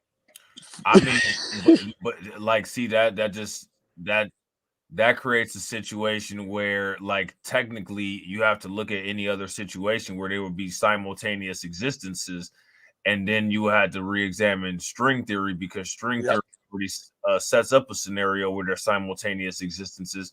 So that shows that simultaneous existences outside of the rules of the physics that we have in our universe can actually exist anyway. Yeah, But absolutely. but then the problem with the black holes is that, see, like the black hole is not really supposed to be like an actual hole. Like what actually supposed to happen is like there's an energy field around it that it changes the fundamental rules around that energy field. Yeah, physics. Yeah. Yeah, so the thing is that within that space, the rules are changed to where certain things like time, space, and mass can be altered, not Right. necessarily like going into or out of a different dimension, but just where things may behave differently because of different applications of certain fundamental rules of existence. You know what I'm Well, saying? yeah, absolutely. But that's the reason why we need to make, some of these things that we're creating for other reasons, but we're going the opposite direction. These people with are dumb. with AI and like the new telescope that they just got out there, the JW some, I can't remember what it's called, but Yeah. that motherfucker, if you had that nanotechnologies and AI in order to actually course correct and keep on being able to put in programs of what it should do, bro, we would have such a better understanding of space, and we would have a better understanding about black dark matter and light matter and quantum mechanics and things of that nature. But we don't use them for that. We use them for other things, and that's why Tariq is absolutely right when he says, and you can link this AI and nanobots and all this other shit to a whole goddamn zombie apocalypse. And he's right. Because we're going in the wrong direction. We could be using a lot of this stuff to be gaining more knowledge, but it seems to me like, look who's doing it though. Look at the people that are doing it, and look what they've traditionally done with technology. Right, exactly. Which sets up another type of existential event situation. Like, you know what I'm saying? Like, if there are observing civilizations out there, you got to ask yourself, like, if they're looking at the planet Earth and they see the people that had the most influence and how they behaved historically, what's to say that the Earth isn't an existential threat to the entire universe? And somebody, exactly, right? You know what I'm saying? Death Star us from, like, you know what I'm saying, light years away. Because I mean, I ain't trying to be funny, but like, if I was an extraterrestrial and I seen this shit going on down here, I would. Oh, y'all are gone. Well, I don't know if I would necessarily wipe them out, but I'd definitely keep the fuck away from the major part of the galaxy. I'm shooting a Death Star laser into the sun, and it's a wrap. Well, you know me, bro. I would definitely say Death Star, but I'm gonna have to fucking protect a certain group of people. I feel that. You know what I mean? And not because I love y'all motherfuckers, it's because we are natural and they are not. So therefore, that's why. You know what I mean? And that's where my mind is at. Man, I'm be like, yeah, Galactus, you hungry? I'm gonna show you where a nice little snack is, bro. Here it is. Look at this beautiful blue ball. All right. All right, let's check this out real quick. Let me know if you want me to stop it anywhere. In ways that surpass our wildest imaginations, and it could radically change our everyday lives much sooner than you think. This video will explore the 10 stages of AI from lowest to highest. Stage 1. Rule-based AI. Rule-based AI, sometimes referred to as a knowledge-based system, operates not on intuition or learning, but on a predefined set of rules. These systems are designed to make decisions based on these rules, without the ability to adapt, change, or learn from new or unexpected situations. One can find rule-based systems in many everyday technologies that we often take for granted. Devices like alarm clocks and thermostats operate based on a set of rules. For example, if it's 7 a.m., an alarm clock might emit a sound. If the room temperature rises above 75 degrees Fahrenheit, a thermostat will turn on the air conditioner. And business software utilizes rule-based AI to automate mundane tasks and generate reports. Microwaves and car radios also use rule-based AIs. Stage 2. Context-based AI. Context-based AI systems don't just process immediate inputs. They also account for the surrounding environment, user behavior, historical data, and real-time cues to make informed decisions. Siri, Google Assistant, and Alexa are examples of context-based AIs. By analyzing vast amounts of data from various sources and recognizing patterns, they can predict user needs based on context. So if you ask about the weather and it's likely to rain later, they might suggest carrying an umbrella. If you ask about a recipe for pancakes, the AI assistant might suggest a nearby store to buy ingredients while taking past purchases into account. Another fascinating manifestation of context-aware AI is retention systems. These types of systems store and retrieve information from past interactions. By recalling your browsing history, purchase history, and even items you've spent time looking at, these platforms provide personalized... See, all of this stuff right now, this kind of AI that they're talking about right here is already built into Microsoft Edge. Like all of the new Microsoft Edge and Microsoft Internet Explorer and all that. Yep. It's got that exact kind of AI that they're talking about right there built in. And this is the going in the wrong direction for using that AI, because what they're doing is they're trying to turn us into consumers and a whole bunch of sheep that just, go with everything, go with the flow, just to assimilate with everybody. Here's my question. What happens when the AI learns you, learns your behaviors, learns your reactions, you know what I'm saying, is able to learn like prompts better than you know yourself? Then you are no longer needed. Yeah, I agree. Period. It's just that simple. I agree. And what's interesting about this is that very thing that we're talking about right there, that's actually like what they're trying to build AI up to do. So you got to ask yourself the question, like, what's the end game with all this stuff? The end game is to be able to limit payout, increase wealth for the already wealthy, and to ultimately depopulate. Period. Yeah. That's what it's starting to look like. I might be wrong, but that's what it's starting to look like. Yeah. That's wild. Let me ask you a question. Do you think that the people that are creating these kind of things, do you think that they believe somehow that like they will be spared, or like they'll be the exception, or Everybody does. somehow they'll be able to escape any of whatever might be coming as Everyone a result of does. this advanced technology? Everyone does. It's kind of like Christianity, bro. When everybody thinks they're being saved, when the Bible itself tells you, nigga, you not being saved, you're going to hell. Okay? Right. But everybody and their mama think grandmama, mama, and daddy is already up in heaven waiting for me. Right. You know what I mean? So yeah, there's going to be, because one of the biggest traits that we have as human beings is our narcissism, our grandiose self-importance, and so we think we are invincible. You know what I mean? And Tariq is absolutely right. I am trying to create that. Yes, sir. But yeah, it's like we have a grandiose ideal of ourselves, right? We have the hugest egos in the world, and we have no reason to have as big of egos as we have. And that is what ultimately will nip us in the ass, bro. Period. Yeah. Yeah, I agree. 100%. All right, bro, I'm gonna run this. Shopping recommendations. They don't just push products, they curate an experience tailored for the individual. Stage 3, narrow domain AI.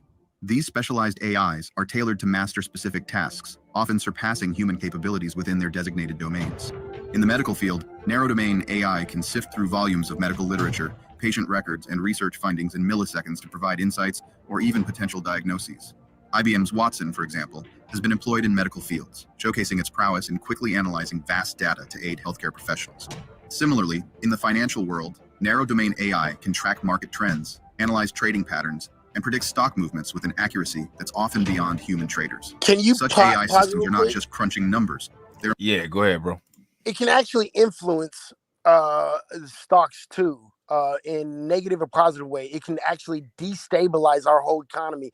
AI is so much more.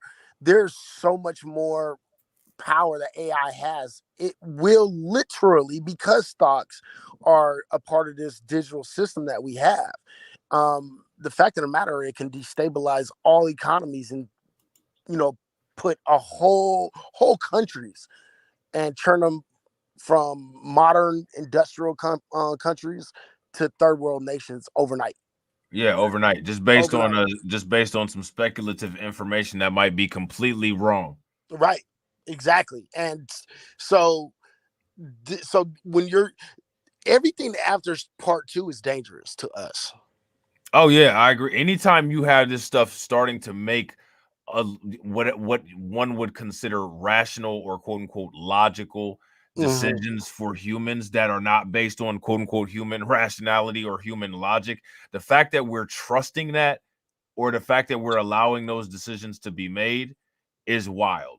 Well, it's because, we're looking for somebody that can make a decision and sticks by it, right? And they're not going to think about all the things. Now, as humans, even I believe it was, let me see who just said that. They influence human traders' emotions. Yeah, it's they're taking out emotion of decisions. There's actually an AI that's actually running a whole company right now, okay, and it has zero emotions, it has zero empathy, it has zero for any of that shit, bro. And that's what people are not understanding. You cannot teach AI empathy. You cannot teach it emotions. You cannot teach it the day to day and how you feel as a human being every single day. You can't do that. It's impossible. You won't ever be able to do it. So when you're putting AI in charge, what you're actually doing is you're actually taking away, again, more of your freedoms than you actually realize. Because when a robot says, no jaywalking, otherwise you get 25 years in prison, and then the judge is a robot and the motherfucking wardens are the robots, and the motherfucking parole boards are all robots, guess what they're going to do? They're going to go based upon the information, not about emotions or sincerity or anything like that. It's not going to go off of empathy. It's not going to go off of none of these things. None of these things matter to a fucking computer. These are all wasted parts of energy. Yeah, facts. Real quick, y'all, shout out to Canon Hotep with the $4.99 super chat, the first stream sponsor. He says movies like Surrogates, Altered Carbon, Ready Player One, and Upgrade are telling us what they have planned. Yeah, I agree. Exactly. Predictive programming. Absolutely, I agree with that shit too. Absolutely. They've been predictive program like all. Man, we could go back to like the 1930s with predictive programming movies. Oh, they've been doing it since before then, bro. Forever. But that is the premier time that this predictive programming has started to actually rear its face. It was clear. And so, but they've been doing this shit for hundreds of years, bro. See, that's why you got to ask the question: is fiction an actual thing? Because if you look at fiction as how fiction has played itself out in our reality, fiction is merely from conception to production time frame as it applies to human chronology. No, absolutely, but it's even more. It's very funny how you bring that up, because it goes a little bit deeper than that, especially for all you people who believe, mind manifestation and shit like that. If you believe in this goes double for you. You need to pay attention to this shit, because fiction is not fiction. Fiction is actually something that you are actually putting into the future that you believe that you're going to manifest. You see what I'm saying? So when you're talking about, fiction, this is fiction, this is fiction. No, actually, you're trying to actually manifest that, not whether it's good or bad. And again, we don't know the outcome of that, because at the end of the day, we don't know how much manifestation is real, not real, whatever. But I think there is something to manifestation, probably not in the ways that a lot of other people think about it, but fiction isn't fiction anymore, bro. Fiction is real in an alternate reality. Yeah, I agree. I think it's time for the $1 million question for everybody. Real quick, y'all, if y'all haven't smashed that like button, make sure y'all smash that like button. And also, if y'all haven't subscribed to the channel, subscribe to the channel. We need everybody to answer this question. Is the universe a 3D printer? If you said 3D printer, I'd have to say no. Had you have said, is our reality like a simulation, I could have went with you on that one. So why no to the 3D printer and yes to the simulation? Because the 3D printer is just printing what you know. It's what we've learned. But it wouldn't be based on what we know or what we learn, because we don't know or learn the universe. It would be based on whatever is based on whatever. But you got to understand, who's creating this printer? Who knows? Nobody. I don't know. Whatever the patterns are, whatever's going on, whatever the reactions, the chemical reactions or physical reactions, the laws of physics, basically. You know what I'm saying? No, I mean, I get it. I don't know if I could. I'd probably need like 24 hours to kind of contemplate that one fully. But I don't know. Right off the top of my head, I would still have to probably disagree. But again, I could disagree with that, but I could absolutely agree that there's a possibility for simulation. You see what I'm saying? Is Right. a collective mind simulation or some shit, or whatever. But I don't I know think that that. there's more. I think that there's more. The 3D printer question is just a question. You know what I'm saying? But I Right. think that there's more actual evidence that could support the possibility of a simulation. Oh, I think it's a collective mind simulation. I think there's more evidence for a collective mind simulation that's going on right now, rather than a God or even a Jesus ever truly existing, even if he was just a man. Yeah. It's just there's better odds. I don't care. It's more Well, like, to me, it's better odds that all of these like fantasies and myths and stories and religion and all that is a misunderstanding of technology that the people who were taking the account of at the time didn't understand, that the people that they were watching or whoever it was that they were watching had a better understanding of. You know what I'm saying? yeah, but I don't think that like I don't think that it was like all magic and all that supernatural shit that people like believe that it was. yeah, I don't believe in none of that. I don't believe in that shit. But simulation is, if you really kind of think about it, simulation is based upon understanding the fundamentals and allowing it to go in whatever direction it goes in a lot of cases. You see what I'm saying? Unless it's kind of like, I don't know, a video game or some shit. I don't fucking know. Then you can probably create all the different situations that's going on. But yeah, I think it's more likely if we're in a simulation, bro, they're just letting that shit play and do what it does naturally. Because that's what's going to give you the most insight. So now the thing would be the question would have to be the same question as the question with the 3D printer, though. So if the question is who created the instructions for the 3D printer, who created the instructions for the simulation? Well, if it would have to be somebody more advanced than us. Does it have to actually be a somebody? Yes and no. Like, so here's my question. Like, at what point does shit just exist? And that's the whole thing. Me being an atheist, I do think things just exist. Right. But when we're talking simulation, that implies a lot of different things. So I don't know if simulation could just exist. Right. So then we'd have to go beyond what is going on with the simulation, and those are places where it's hard to get to, as far right, because we don't have an understanding. We don't have a proper understanding of our quote unquote reality. That's right. why. So of course, and I don't think you could ever do that, to be completely honest. Yeah, I don't know. I don't know how that would work. I don't know where you would start with that. If you would start from like a large amount of space and work down to the smaller scale, or from the smaller scale to a larger space. Yeah, I don't either, bro. I really don't know. It's a really tough question even ponder, to be completely honest. So yeah, bro. Yeah, that's some wild shit. Yeah, that shit is crazy. All right, let's check out some more. Let me know if you want me to stop it anywhere. They're employing intricate algorithms that have been refined through countless data sets to generate financial forecasts. In the world of gaming, DeepMind's AlphaGo is a shining example of how AI can conquer complex games that require strategic depth and foresight. Go, an ancient board game known for its vast number of potential moves and strategic depth, was once considered a challenging frontier for AI.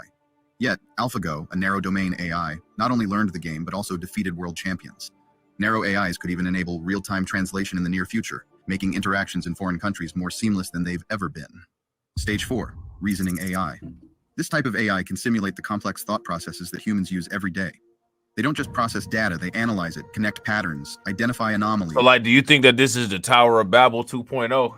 I mean, if you believed in that shit, yeah, I think you would have a legitimate argument for that. You know what I mean? Now, I don't believe in the whole Tower of Babel bullshit. You know me. So the thing is I get the inference. I think it's an attempt to create a brain using only mechanics, right? And that's what it is. But I just don't understand what the end game would be for them. Now, here go my question though. What's to say that we're not only mechanics? I can accept if we're only mechanics. Yeah. But what I'm talking about is artificial mechanics, meaning like we created it, we replicated our own. Exactly. It's not biological. Like our brains work naturally. Our brains, we think. Yeah, we think a certain way because that's how our brains are. No, I mean we think our brains work naturally. Well, I think there's a good chance that they do. I mean, to me, anytime there's electricity, you know what I'm saying, and there's electricity on the circuit, I don't know. It's always that to me. That's always kind of like it's something to be looked at. No, I don't disagree because I think energy. We already know. Energy does not. It cannot be created, nor can it be destroyed. You know what I mean? So you have to understand this energy, and then from that energy, what is that? So it's like all of that is. Wow, it's just man. My brain hurts now. See, this is that good content. You know what I'm saying? I'm saying, bro, that shit is. It starts fucking with your brain, bro, when you start thinking about in these ways. You know what I mean? And it just forces you to start having brand new conversations, whole new conversations with yourself. And to be completely honest, bro, just the way it's looking to me, they are training everyone's brain to have short attention spans and not fully think everything fully through or attempt to think things fully through. I don't think people think things fully. I think that I don't think people think things fully through now, and I think what's going to happen is like the degree of people not thinking things through is going to get worse. Well, real quick, what is that? Is that BE? Is that BEBT? Bert, what's good with it, Bert? Okay, so I don't have a problem with this concept of a God. I just don't think there is no evidence for a concept of a God, number one. And number two, I don't think there's any need for a God concept. Okay, so but I have no problem if there were a creator. That doesn't bother me. Just we don't need it. So that's number one. It's not about accepting the creator or not accepting. I don't see no evidence needed for it. I don't see no reason to have to have a creator. And the only way I could really justify a thought of a creator being would be in a simulation theory and nothing else. Like you're speaking on a religious aspect. And I don't give a shit if you want to say, no, it's not a religion because I don't believe in I don't give a shit about none of that fucking semantics bullshit. It is religion. You believe in a higher power. You believe in a creator. You are religious, period. No ifs, ands, or buts. Kiss my ass if you don't like it. Okay? But the fact of the matter is your idealism of a creator is completely different than what I would see as a possible creator that would make any kind of logical sense. Your ideal of a creator is based upon your feelings, and I hope so. And you're wanting to live forever fucking bowing down to some fucking piece of shit fucking asshole God who put you in the situation that you're in, and you believing that you somehow did something wrong after your perfect God created you. Sorry, buddy. You and me, the idea of creator are not the same. Okay, let's not go there. Don't go there with me. I won't go there with you because I'll really start hurting your feelings in a hot second if you really want to go there. Go ahead. Yeah, I just like me, I'm more evidence based, and I don't see any evidence of of any kind of intelligent design. There's no need for it. You know what I'm There's saying? no absolute need for a Like, I creator. think that idea of intelligent design, you can you can trace it back to being utilized by civilizations who invaded and dominated people. Right. You know what No, I'm saying? absolutely. Absolutely. But is there a need for it? Nah. Exactly. That's the Mm-mm. point.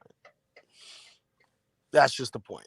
So, yeah, I saw that comment. I had to say something about it because I get where he was coming from, but his conceptual idea of a creator and my conceptual idea of a possible creator are completely different things.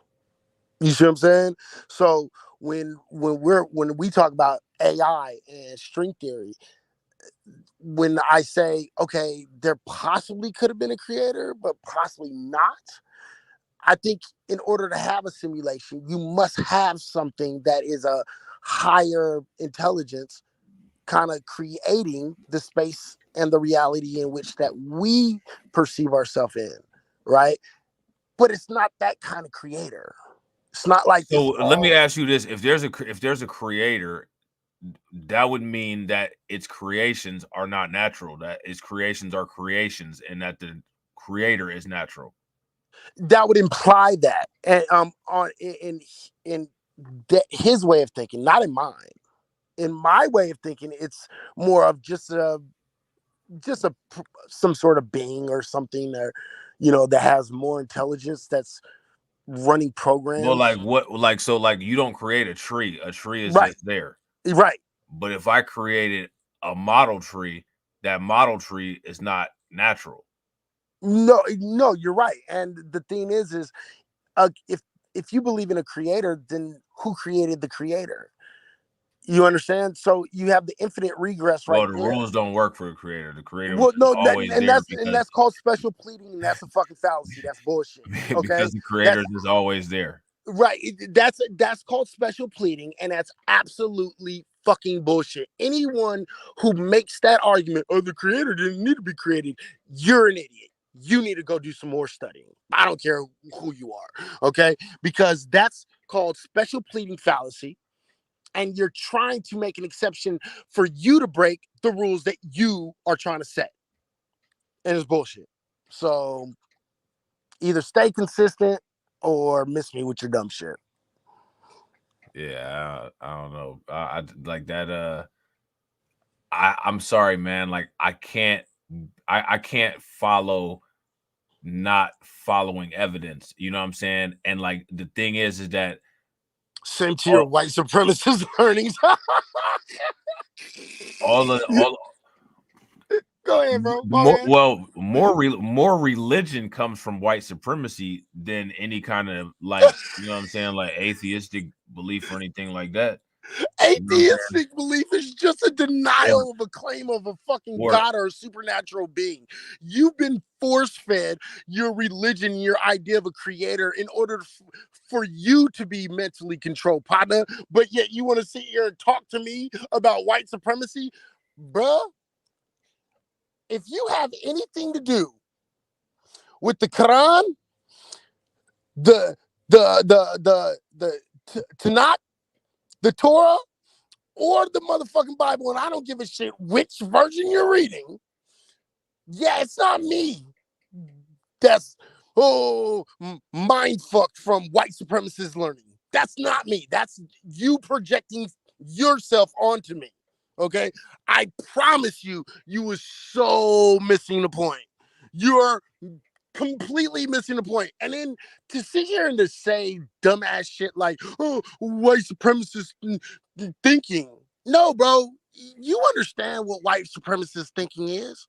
It's about control. It has nothing to do with fucking science because it's white people and fucking it's wrong because white people and that's white people. Dude, you're stupid. Okay? Knowledge is knowledge. Okay? It's not white people knowledge or black people. Knowledge is knowledge, dude. The fuck is you talking about? Ideology is something else. So it's really funny that some dude with the idea and the conception of a goddamn creator is trying to lecture me in any way, shape, or form about white supremacist learnings. Bro, you are literally the butt of the joke and you don't even know it. I'm done on that one. That dude, no, fuck that. I don't entertain stupid. I agree with Lloyd Scott 9. Lloyd says Christianity is a mechanism they use to control us. Yeah. That's all it is. I agree with that. It is nothing more than a control fucking factor. It's to keep you in line. And if you don't know that, you more foregone than you even realize. You are being taught to be docile. Okay? Because guess what, buddy?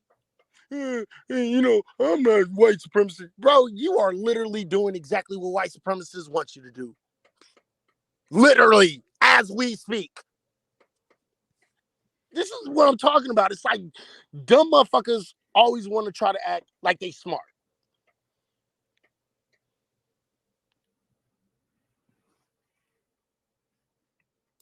Black Lightning says, I don't believe Christianity is older than the moon.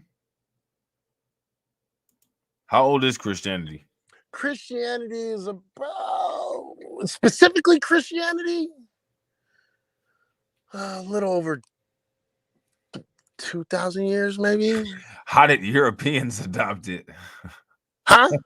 How did Europeans adopt it from a dude allegedly born in Bethlehem? How did my opinions come around? Because No. How did Europeans adopt Christianity? Oh, and it's based on a dude allegedly born in they put a white God in Bethlehem. front of you, and then they gave you the fucking slave Bible and had you thinking you're some special people called the fucking Jews, and that you're God's chosen people. And guess what, buddy? You fell for the fucking trick. Fucking dumbass shit. Are you fucking kidding me? Shout out to Brooklyn Queen with the $5 super chat. She says Black Light Revelations and Izzy. All right, bro, I'm gonna run this real quick. Yeah, run it. Go ahead, boss. And draw logical conclusions. It's like handing them a puzzle, and they discern the best way to fit the pieces together, often illuminating paths not immediately obvious to human thinkers. ChatGPT is a great example of reasoning AI. It's a large language model trained on text from millions of websites. Advanced versions of these types of large language models can even surpass the reasoning skills of most humans and operate thousands of times faster. Autonomous vehicles are another great example of reasoning AIs. They use reasoned analysis to make split-second decisions, ensuring the safety of passengers and pedestrians on the road. Stage 5, Artificial General Intelligence. When discussing the vast spectrum of artificial intelligence, the concept of Artificial General Intelligence, or AGI, is often held as the holy grail. AGI can perform any software task that a human being can. This level of versatility means that you can teach it almost anything, much like teaching an average adult human, except it can learn thousands or millions of times faster. With AGI's onset, our daily lives would undergo a significant transformation. Imagine waking up to a virtual assistant that doesn't just tell you the— See, this is that artificial general intelligence right here. This where it gets interesting. Yeah, it does. Imagine waking up to a virtual Hold on, assistant my bad, that bro. doesn't— All right, No, ahead, I was just gonna agree with you because I've actually heard a couple of these steps already, and this is where it starts to get really, really interesting. So yeah, this shit is wild right here. doesn't just tell you the weather or play your favorite music, but understands your mood, helps plan your day, gives suggestions for your research paper, and even assists in cooking by guiding you through a recipe. This is the potential companionship AGI could offer. Taking the concept even further, when brain-computer interfaces reach an adequate level of maturity, humans could merge with these types of AIs. So this right here, this right here, what they talking about in this video, this is that step that we're like right on the brink of with Neuralink and all these other companies. Yep. And the thing is there's a reason why they're trying to introduce this shit right now. Because if they do the testing, like, you know how we used to do testing, you'd have to test some shit for like 15, 20 years before motherfuckers would, allow it to come out and shit. Right. And it's because, again, our short attention spans, not paying attention to detail and not having full length, open debates with ourselves, our honest, true debates with ourselves and thinking about these situations. That way they can push all of this shit in that they're talking about right now. And we end up literally destroying ourselves and don't even know it. Yeah, Literally. I mean I think that's probably where this video is going to end at. That's probably where it's going to get to. You know Yep. Let's see. And communicate with them in real time using their thoughts. When activated, users would receive guidance from these AIs in the form of thoughts, sensations, text, and visuals that only the users can sense. If we were to equip AGI with a physical robot body, the possibilities become boundless. Depending on the versatility of its physical design and appendages, an AGI with a robot body could navigate diverse physical terrains, assist in rescue missions. Hey, you seen that robot dog, right? This right here is that robot dog that they got in New York City. Right. Yeah, I heard about it. And did they put a gun on that motherfucker yet or no? No, I don't think they put a gun on it yet. I don't think they put a gun on it yet. But yeah, but that's wild though. And real quick, y'all, if y'all haven't smashed the like button, please take a moment, smash the like button. Also, if y'all haven't hit the bell, make sure y'all hit the bell. Shout out to Cameron. What's good with it, bro? If we were to equip AGI with a physical robot body, the possibilities become boundless. Depending on the versatility of its physical design and appendages, an AGI with a robot body could navigate diverse physical terrains, assist in rescue missions, perform intricate surgeries, or even participate in artistic endeavors like sculpting or painting. Stage 6, Superintelligent AI. Shortly after the emergence of artificial general intelligence, those types of AIs could improve, evolve, and adapt without any human input. This self-improving nature could lead to an exponential growth in intelligence in an incredibly short time span, creating super-intelligent entities with capabilities we can't fathom. Super-intelligent AIs could possess intelligence that eclipses the combined cognitive abilities of every human that has ever existed. Such unparalleled intellect can tackle problems currently deemed unsolvable, piercing through the very boundaries of human comprehension. Because their intelligence could increase exponentially and uncontrollably. So now my question is, at that point, what's the purpose of humans?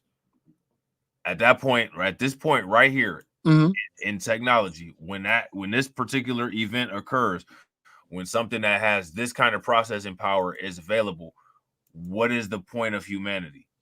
Why would this thing take any kind of orders from humanity? Is that even the natural order of things at that point? No, at that point, it wouldn't be the natural order of things. It would be them on top and then us below, and we would be there for nothing more than servicing, and that's only needed, right, until AI can create autonomous robots. And then once they are able to do that, we are completely and utterly obsolete. But there's not enough for that. So for now, we're cattle. That's what we are. That's the last stage before being extinct or going extinct. You know what I mean? Or pushed to extinction. We're cattle. We're the ones that got to clean, maintenance, and everything else. But if they can control everything, we are nothing more than cattle. To me, it's bizarre. It's crazy. It's crazy that there are human beings working towards this end goal. Like, to me, like, this is wild. Like, this is to me, like, this is the ultimate form of like human treachery. Like, this just it's unbelievable. And that's really interesting that you would say that too, because it really is. It is literally making ourselves obsolete, and it is literally cutting off our supposed or our what should be happening naturally, our evolution, right? But we're going against the grain. Why is it that we as humans like go against the grain and make and use things for the wrong reasons across the board? Do you think that's a capitalism mindset, or do you think that's just a human mindset? No, I don't know. I don't know what kind of mindset that is. I don't think that's I don't know. I honestly can't say. One thing that I can say is that it's an incorrect mind state, and if people don't change that mind state, it would make more sense for AI to be the one making the decisions.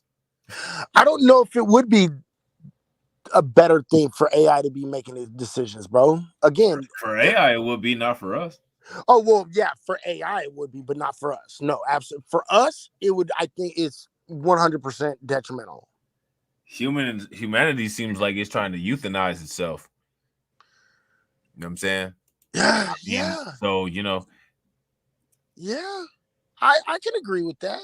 I mean, but the question is are we euthanizing ourselves, or is there a group that's going extinct that's trying to euthanize us, basically in the kind of one of those mindsets of, if I can't have her, no one can, and everybody gonna die? I think it's a little bit of both. Okay. I think it's a little bit of both. Because at the same time, like while that group might be doing that, what are we doing in the current moment to perpetuate our own survival? So what's the Well, difference between euthanasia and atrophy? You know what I'm saying? Like one group is euthanizing, another group is atrophying at the same time. right, but it's not. But see, the way you just said it, it just sounds so simplistic, right? There's more factors to it. It's not like, they're putting a plan right in front of us and we're just making the decision not to do nothing, right? We're not. I think that there's enough evidence of where people are able to call out exactly what's going to happen before it happens, right? I Because think you're right. one of the biggest things that you always see in the comment section is white supremacy always breaks its tools. So if we can call out, and if white supremacy is a machine, if we all are these, you know what I'm saying, people that understand the movements of these machines, and we can predict the movements of these machines, and yet we do nothing with those predictions, that's a voluntary action on our own behalf or against our behalf. So is it a denial factor that we don't react, or is it I don't I don't not know. wanting to take accountability though? I Because don't see, know. wait, The only you thing that brought I it can to say is that it's just a failure to act. okay, and I can agree on that. I just don't. I don't think common sense is very common anymore. So agree. to say that we're just not acting, I think that's over. In my opinion, it's oversimplifying.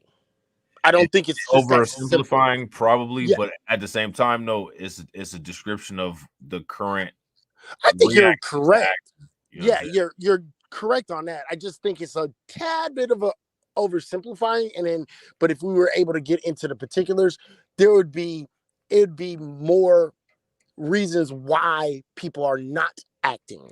Oh yeah, I agree. But okay, so but if we're looking at that, if we look at that like a competition, it doesn't matter why your field goal percentage is bad.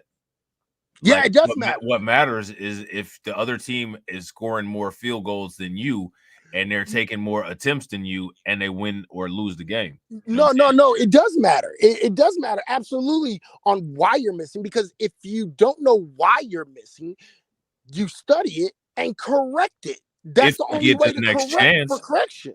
if you get another chance, Okay, but if we're talking, in that context, like field goals in football, right? There's a whole goddamn season, bro. So we clearly get another chance. Right? Now, are people putting all the fucking answers together and they're putting all of the different reasons on why we're missing field goals? Are they doing that every single time we get another chance? No. right? But the only way to correct is to recognize the failure and look at all the different reasons on why it was a failure, and then make better decisions next time. You see what I'm saying? That's how machine learning is supposed to work. But that's how humans naturally work. Right. But the problem is that we're not seeing that. Well, yeah, I think we're not seeing that because again, if you are a religious individual, please do not take this too offensively, because I'm not talking about you per se, but I think that's kind of because of this idea of gods and judgment and all this shit. Well, You it see what I'm could be. saying? It could be. But the thing that's interesting is that a lot of times when you watch this stuff, you will see somebody, like, say, for instance, like the situations and stuff that's going on in Chicago with the migrants and stuff, and people will be like, oh, like, look at that, they're going to the church folk, but Right. the same people that say that you're going to the church folk are themselves actually church folk. Right. And because there's a contradiction, because they want to think one way, but they're forced to fucking in public act a whole different way. It's this conceptualization of what would Jesus do, right? So you're trying to walk like Jesus, but at the same time, in your head, you know that's not the smartest walk to make. Right, because he walked on water and you'll drown. Right, Then, exactly. That's the point. Literally. So I think in a lot of things we've been conditioned so thoroughly, whether people realize it or not, whether you're a religious person or not, you going to school, right? Going to elementary, junior high, high school, even into colleges, you are indoctrinated with a way of thinking. Same with religion, you are indoctrinated with a way of thinking. So I think that has a way more to do with a lot of the way that we act, the way that we react, and the way we go about doing things than people actually realize. Indoctrination is a motherfucker, bro. Just think about deconstructing. Oh, I agree. I agree, but I don't think that a lot of people understand that that's the point where we're at. I think I don't understand that a lot of people don't realize that as radical as they think that their ideas might be, like those ideas are actually like a form of like integration, and they actually claim to be against integration. Right. Well, see, here's the thing. I think it was Cassie that just said it. We've been taught to be complacent, and bro, it is a whole lot easier to just go with everybody else than it is to fight against the current. You see what I'm saying? This idea of acquiescence, this idea of, just fucking submit and fucking just be like us, right? It's easier just to walk down that path than it is to go against it, bro. Because again, this is why they're so afraid of black leaders in the black community, because one black man or one black woman can change a whole damn entire fucking group thought process. You see what I'm saying? So because we have been taught to be just okay and content. Do you think that? Do you think that's the case? I do, because who do you think that you will fight against more? The people whose brains that you're trying to change, or the people that you're actually fighting against? It would have to be both, but you have to understand that it's one at a time. You can't do everything at one time. It's impossible. Yeah, but the problem is that life is only so long. Right. And again, that's when you have to realize that you are not going to fucking fix it all in your lifetime. Yeah. It's not going to happen, bro. Anybody who thinks that it's going to be, you can fix it in your lifetime, you're fucking delusional, dude. Are you fucking kidding me, dog? No. And that's what people don't understand. It takes a concerted effort to actually make actual radical make waves and changes and change the way of thinking, changing the way. It takes time, because people hold on to things that they've been indoctrinated with. You see what I'm saying? Like, bro, again, I don't like to keep on going back to the religious thing, but dog, do you know how hard it was to deconstruct my learning and everything that I had been known from the time that I was in my mama's fucking stomach to when I was like 23, 24? I'm sure. Right? It's even harder to deconstruct that and that complacency that we are, basically we adopt, right? It's so much harder. Religion is just one aspect. See, like, I think that like it's easier for me to like kind of my brain works more like my brain works more like a machine, kind of, right? Like if something doesn't make sense, I'm gonna stop right there and I'm gonna keep hammering on that thing that doesn't make sense until I get down to the bare basis. And if it doesn't make sense after I've gotten to the bare basis, then I disregard it. It didn't take me very long to disregard religion. Right, but let me ask you something though. How many people think like you do? Not very many. Okay, exactly. So Yeah. because not that many people think like you, this is why it takes time, a concerted effort. It takes time in order to change the way people think.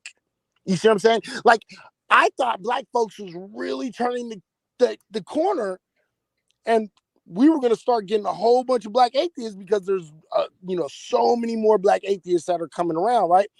But the fact of the matter is, no, you know what they did? Instead of walking away from the illogical thing, you know what they did? They turned God and Jesus black and fucking, changed the narrative. That's how hard it is to deconstruct. And that's one subject. This is not the way you think, the way Well, you see, act. that's what you were saying. See, like so the argument that you used about artificial intelligence, right? Mhm. If artificial intelligence is able to predict humanity, then at that point humanity is irrelevant, right? Yeah, absolutely. And I told you, yes. So what it seems like is that we're in a pattern of being predicted every single time, which is Absolutely, why there's because we not a keep lot of on doing the same shit. progress. Yeah, Right. because we keep doing the same shit. So then you got to ask the question, is it refusal to act or failure to act, or is it acceptance of circumstance? No, I think it's a little bit of both, but I also think that you can call it insanity, you can call it hard-headedness, stubbornness. I don't know what the fuck you would call it. I definitely think it has to do with ego, because people are, bro. Do you know how many times I'll have somebody on the ropes of really starting to really question religion, okay? And for some odd reason, they figure out a way to bust a U-turn. It's kind of like women who keep on getting with their piece of shit fucking baby daddy that don't pay fucking child support. But yet there's this other dude over here that got a full-time job. He just ain't as cute or exciting. But keep on making, you know why? Because we're fucking hardheads, bro. That's what it is. We are hardheads. I think naturally, that's what we are. We're hardheads. We don't want to learn. Do you think that is hard-headed, or do you think that people are actually more comfortable to circumstance? Because I think it could be a little bit of hard-headedness, but I think that there's a little bit of people kind of get trapped into their own circumstances No, and I start don't to believe see the that. world as normal. I don't believe that. I don't believe that. And the reason why is this. You I don't think believe that people become complacent and just no, I accept do believe circumstance? people become complacent, right? But that doesn't mean that was the right fucking choice to make, right? Right. No, Okay. I agree with that. So what I mean is like this. Okay. If your girl or your dude was to cheat on you, you're sitting here talking about fuck that nigga, I'm out of here, blah blah blah blah blah, right? Okay, I'm done.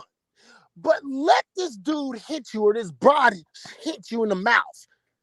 You know how quick you'll try to justify? Oh, yeah, she a girl. It doesn't mean shit. You see, we accept things because we're scared of change.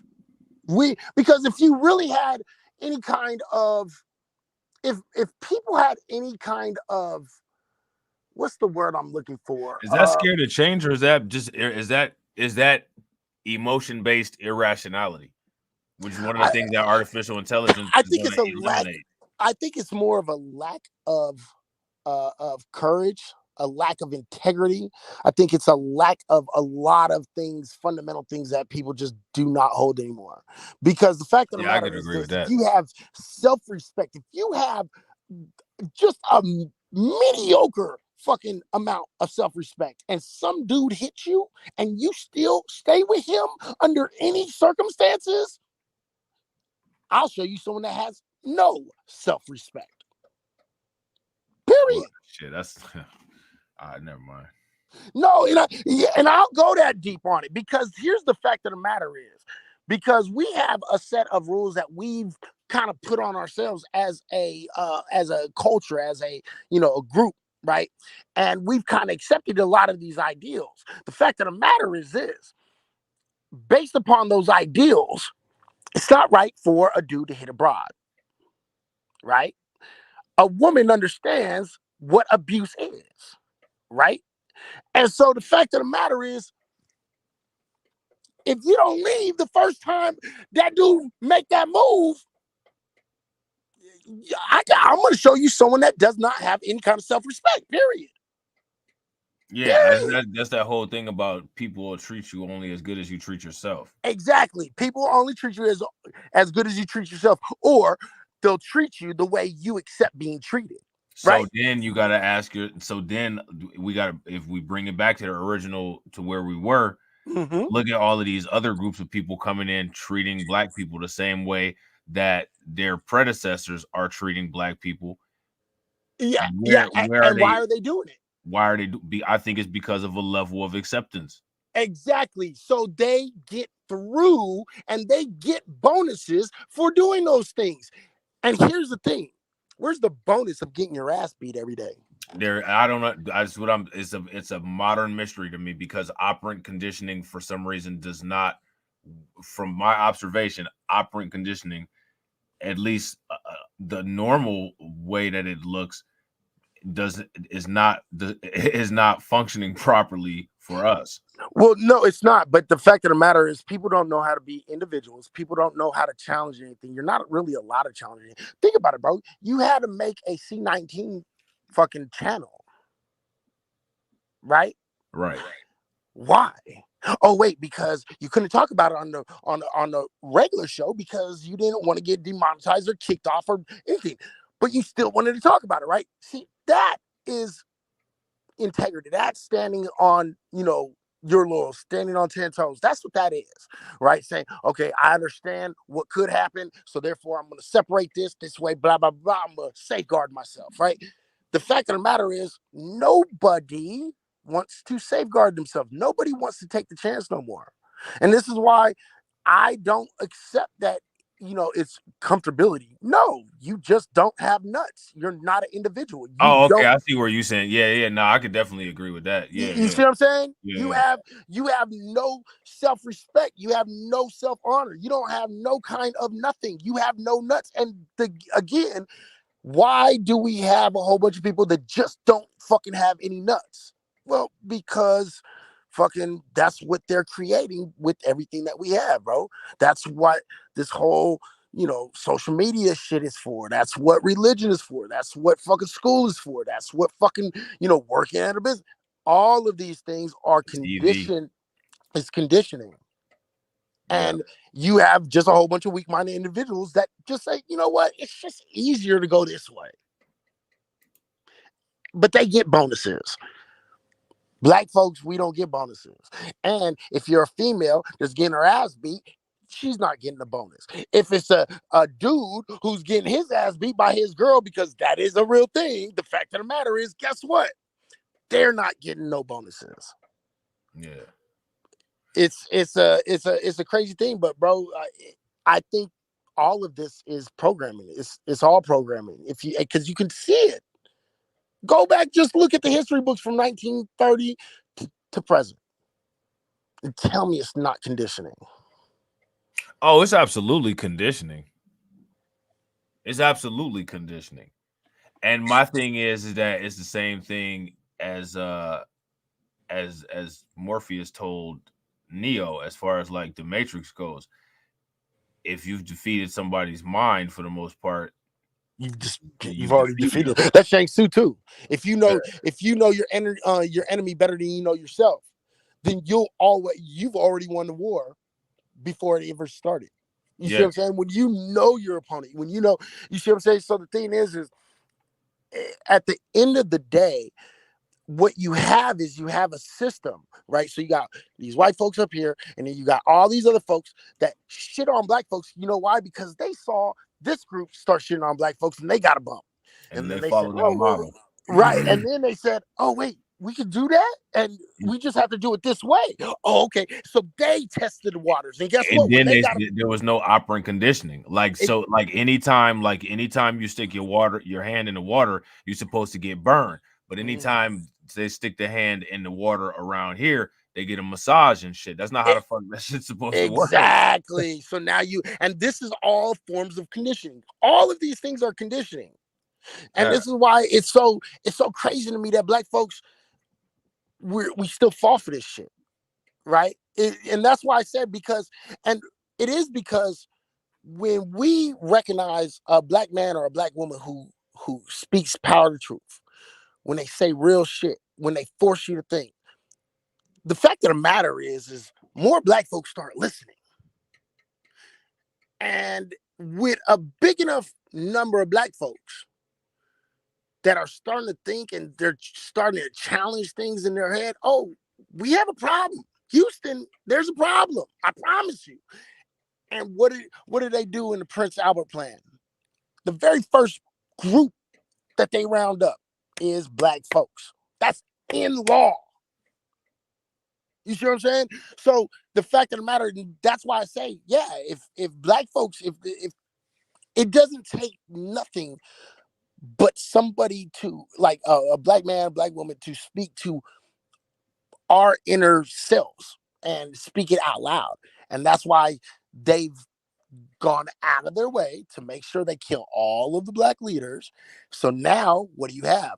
Oh, a whole bunch of black folks that's either thinking one or two ways. Either one, I ain't gonna do that because they end up killing all of them, right? Or you got another guy that says, well, yeah, every time we have a leader, they kill them. So we're not making any more leaders and we're trying to do, yeah. And that's why we're failing, because everybody is fragmented. There you go. This is the trick, right? So we're fighting against ourselves. They're fighting, they're getting their little tokenism bullshit. And this is how compliance starts going round and round and round and round and round and round and round. And then how do you stop that? It's almost impossible because common sense ain't common no more, bro.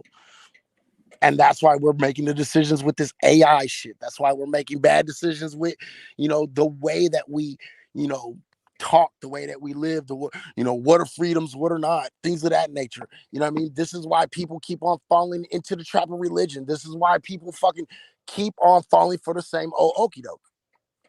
And that's why it's because it's easier just to accept. It's just easier. Don't have to think that hard. Sometimes I'm going to get me a bonus for it. That's a sad state of existence. It really the fuck is, bro. It really is. But go ahead. I don't understand how people can. I don't get it. I'll never get it. It'll always boggle my mind. It boggles the fuck out of me, bro. Bro. How many years did I do that fucking shit? And what did I tell you? I'm so worn out. I'm worn. I had to take a break from this shit, bro. You know why? Because it boggles my mind too. I'm like, are we as humans more stupid than we realize? And I'm starting to come to the idea that yeah. With the more knowledge I gain, the more and more I realize how stupid we are. Yeah. This is crazy, man. Well, the evidence of that is they're coming up with AI to help. Oh yeah. Oh, that's gonna make this even fucking harder. Because like I told you earlier, remember when I told you, I said, who's creating the AI? Right. It's got programmed in biases by an individual that, whether they want to admit it or not, they have these same preconceived notions. And if you put that inside of an AI and then start allowing AI to make decisions, now we're fucking fucked, especially black folk. On TD Hip Hop Media's channel, when he was doing those articles on the news channel, one of his writers actually did an article about the AI judges, and they did simulation court cases. Mm-hmm. It had damn near the exact same disproportionality as the actual criminal justice system. Right. And what's so fucking funny about that shit is, dude, that leads into the conversation of critical race theory, CRT. Right. See, because again, when people understand what CRT is about, CRT isn't about fucking, making white people feel bad. If you don't know, and I'm sure everybody in here does, because I'm sure we got some smart black folks in here. You watch the show, they got to be a little bit smart, right? So the fact of the matter is, CRT says this. It asks a question. The question is this: what if everyone, white folks, Mexican, Asian, all the different groups, stop being racist? Would our society become a truly non-racist society? And the answer is no. We would still live in a racist society because of the laws that we've created. So if you build AI with the same understanding of how we live right now, the AI is going to make the same decisions as classical white folks. So for fucking the white boy that's, he sold 10 kilos of cocaine to fucking the undercover officer, he's going to get 5 years. The brother out here selling crack to fucking a few fucking dope heads, he's going to get 20 years. They're always going to do the same thing because they are being created by minds who think that this is okay. Period. So now here goes my question. We know all of this, right? Yep. Real quick, shout out to Val Williams. Where is the response? You know what I'm saying? So I want to just read this comment that Shabazz American Freeman put in. Shout out to Shabazz American Freeman. He said the argument that AI will take over because it has superior intelligence appears to be parallel the argument that whites possess superior intelligence, therefore should rule. I don't understand how that parallels the argument that whites possess superior intelligence. I do. Because, my thing is I believe that only non-FBA people believe that white people have superior intelligence. I believe that FBA people believe that, we are formidable at everything and we surpass everybody at everything.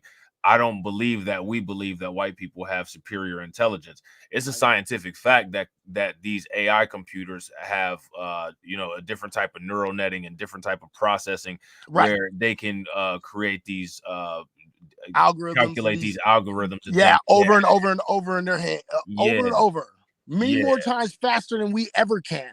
And so it's not about superior knowledge. I don't think it's about superior knowledge at all. In no way, shape, or form. What it is the ability to process different situations a million times down the road. And because you have all of these different options available, you're able to navigate how to get to the end result a little bit faster or better or easier. That's what it is. It's right. Well, and then this argument here, this is contingent on the acceptance in the argument that quote unquote whites possess superior intelligence. Me personally, I don't support that assertion or assumption. So that couldn't parallel AI because AI has faster processing speed than the human, central nervous system. Yeah. You know what I'm saying? So. It's just I think because white folks don't have a superior knowledge. They have stolen knowledge that they've corrupted and they've turned into. This is why fucking white folks still can't figure out how fucking black folks built the pyramids. They still can't figure out, how black folks did this or how black folks did that. Well, we got a particular we got an interesting dynamic because it seems like they can't figure out the pyramids, and we seem to claim that we figured out white supremacy, but yet there's no really tangible advances in our move on it. Well, because here's the reason why. The reason why is because of our numbers, ability to defend ourselves, and what it actually has a lot to do with too is no one agrees on how to actually destroy it or topple it. I think that's agent activity, but that's just me. And you know what? I could actually go right along with you and say, yeah, I can accept that. I think that a lot of those people who act like they don't agree actually behind the scenes agree, and what they agree on behind the scenes is that they're just giving up, so they're gonna cash out on their way out and tell people what they want to hear on the way out. Like they just gonna use it as a come up. Yeah. Yeah, and again, I 100% agree. I think, especially nowadays, I think the Sambo complex is absolutely a problem. Man, facts. You know what I mean? But again, that is one of the things that makes sure that we don't come to a mind of, you know, we don't have to have the same agreement or same ideology or the same anything. You know how many times I had said that? We don't have to. You can believe in God and still fucking fight the same fight I'm fighting. I don't think a lot of people had a capacity to be able to do that. I think that some people do. I think that that's easier said than done for most people. You know what I'm saying? And I think that there's many people that would say that, and then when it comes down to it, they're not capable of it. Oh, okay. See, now there's probably where I'm going to have to disagree. I think everyone is capable of it. I think everyone. Demonstrate it? Huh? Do they demonstrate it? No. They don't demonstrate it because, again, it's about what's the easier road to take. Right.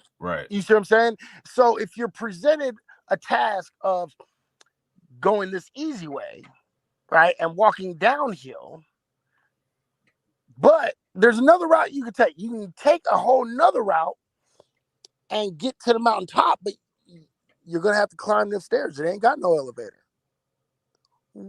Which way is people going to go? They're going to go down because it's the path of least resistance. You see what I'm saying? So I think people can. They just don't want to. Right? I could, even when I was a Christian, when I believed in God, I was able to do that because it's not hard. All you have to do is you got to just quit being a damn narcissist, and that's it. It's real simple. That's the culture nowadays, though. That narcissism goes hand in hand with the culture. Yeah, I think we're breeding. Yeah, I think we're breeding narcissists. Like every single child that has been born or is going to be born after 2015, especially, they're going to be born with at least 3 to 4 traits of narcissism. Period. Probably more than that. Yeah, no, that's a minimum. That's an absolute minimum, and that's a lot of narcissist traits. So it's like that's bad. So we're doing nothing but bringing up and raising narcissists. So because of that, and to change focus, to change all these things, this is why this thing when we talk about having a 400-year head start or 250-year head start, bro, that shit matters. That shit I agree. matters. I agree. You know, that's what I'm saying, and that's another reason. Okay, think about it real quick, and this is the best example I can actually get, and it just popped in my head. Think about the Malcolm X and Martin Luther King. Essentially, both of these black men are trying to do the same thing. They have different approaches, right? And what's so funny is that in all actuality, their mindsets actually switched at a certain point. But you still have the two opposing sides. You understand? So it was easy to, it was a lot easier. Well, it felt easier because you gained. But they actually came from the same place. They just started out different. Right. See, like Malcolm X started out frustrated and became peaceful, and Martin Luther King started out peaceful and became frustrated. Right. And it's because of where we're at, and and that's how we all are. That's how our community is, and that's the biggest problem. And that's why this 400-year head start, the AI, all of the programming that we get, all of this shit taxed on to that 400-year head start, bro. This is the reason why when you say, well, what's the answer to that? Well, there is no answer to that because so many fucking folks have been fucking broke. Period. People are just broke, bro. It's just that simple. I mean, people need to either figure out whether they are willing to continue to fight, or I don't know what people want to do. You know what I'm saying? The question needs to be asked: what is your limit? How far will you take this? And see, here's the thing.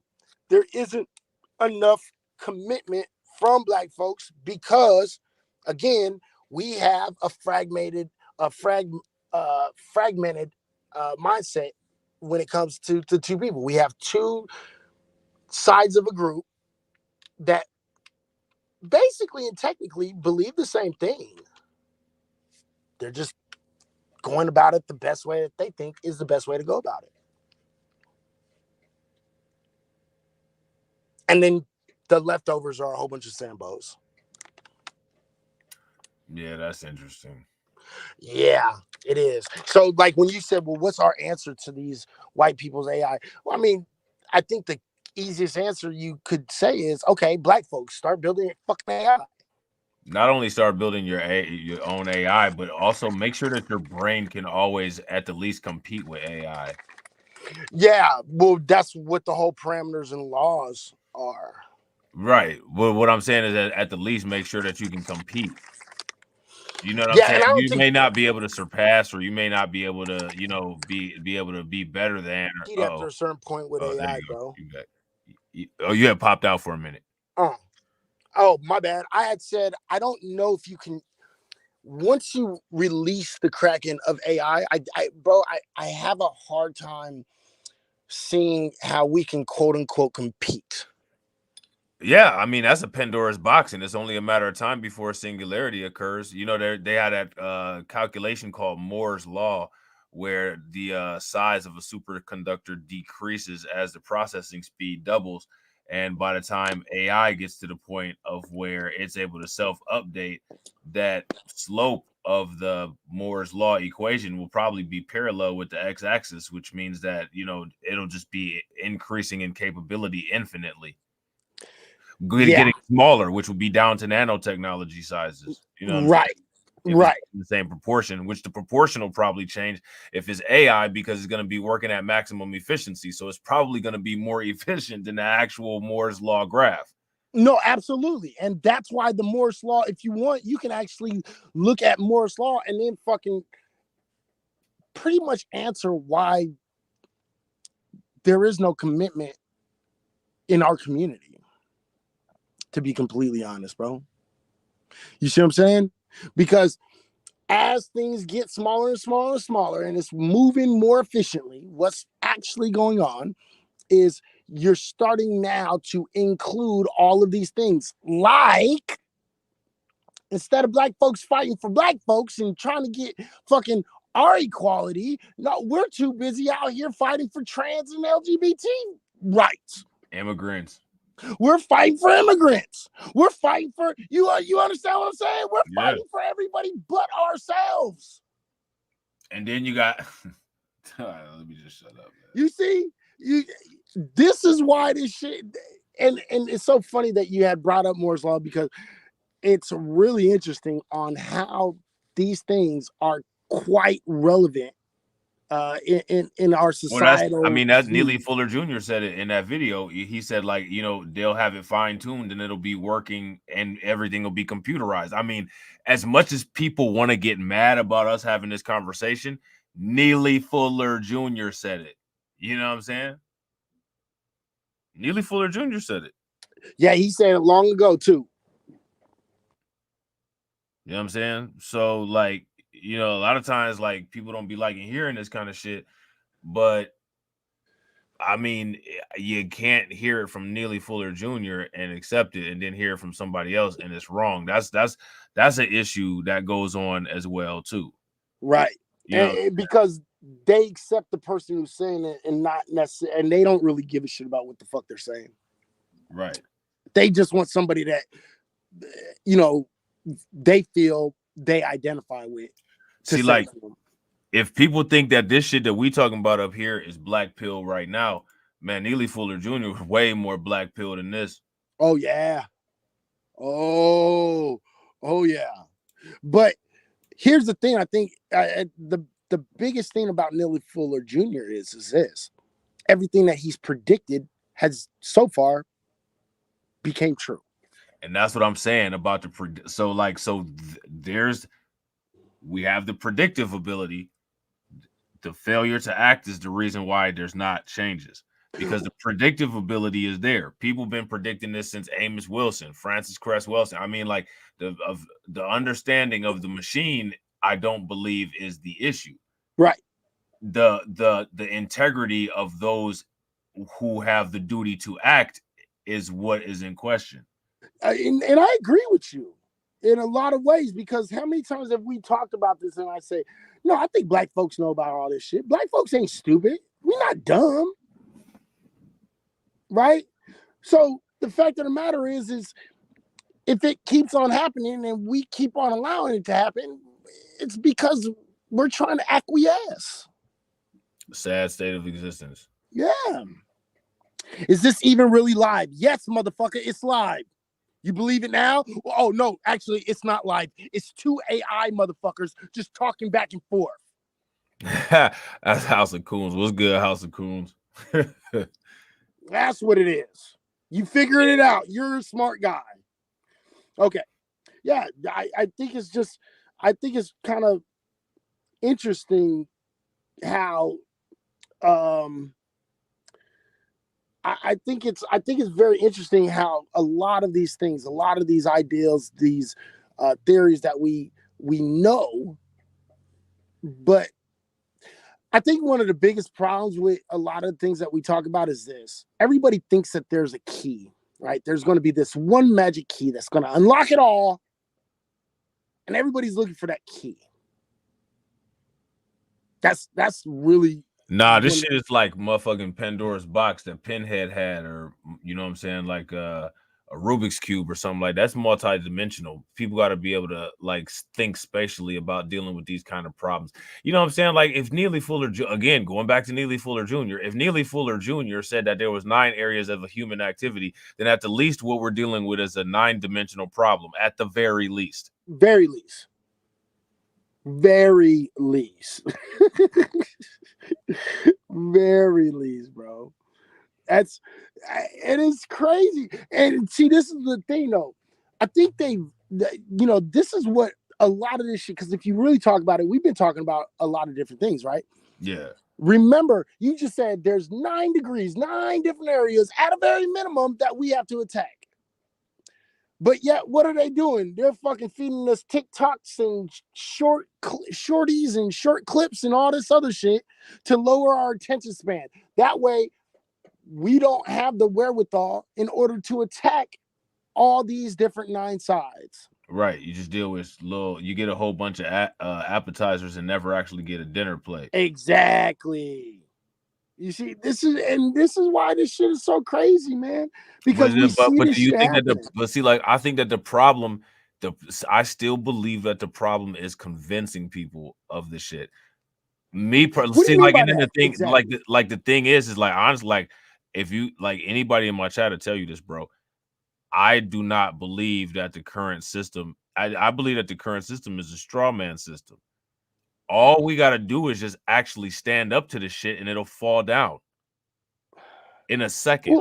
Well, but like the problem is convincing people that the shit's not made out of steel. You well, know bro, what think about this real quick. Think about it this way. How many times have I advocated, because you know me, bro. Well, actually, I'm lying, because I'm over here always talking about I don't advocate violence. I do advocate violence because I'm a violent motherfucker. I don't give a shit how you feel about it, right? But at the same time, right? But at the exact same time, real quick before he goes any further, read that disclaimer at the bottom. All right, go ahead. Oh yeah, read the disclaimer at the bottom. Not all views. Right? But here, what have I told? I've said it and I've been consistent on it. What I told you, I said we might have to talk to motherfuckers in their own love language. Yeah, right. And you're right in the sense of all we got to do is stand up for ourselves. You're right, absolutely, 100%. Guess what? The question then turns into how far are you willing to go, and how many people are going to actually stand up to that? Right. That's the thing. Motherfuckers don't want to stand up to it. Motherfuckers people are scary, bro. I think that Yeah, I think that see the problem is that I think that what we're dealing with is that what we're doing is we're trying to give solutions that would be viable after about like 10 years of reconditioning and shit. And that Yeah, people gotta but get reconditioned. no, you're absolutely right. But here's the problem. How many motherfuckers have it in them just to fucking recondition the way that they think? Tell me that. You said what? Say it again, my bad. How many motherfuckers have it actually in them to actually recondition themselves? I don't think that any of us can recondition ourselves. I think you can. I mean, I think we can to a certain extent, but I don't think that we can recondition ourselves. I think that honestly, like what needs to happen is that the first issue, right, is you got to understand the necessity to recondition. Once Okay. you've understood the necessity to recondition, that doesn't mean that you're reconditioned yet. You just understand that there's a necessity to recondition. Right. Then you examine the problems and you examine the process errors, right?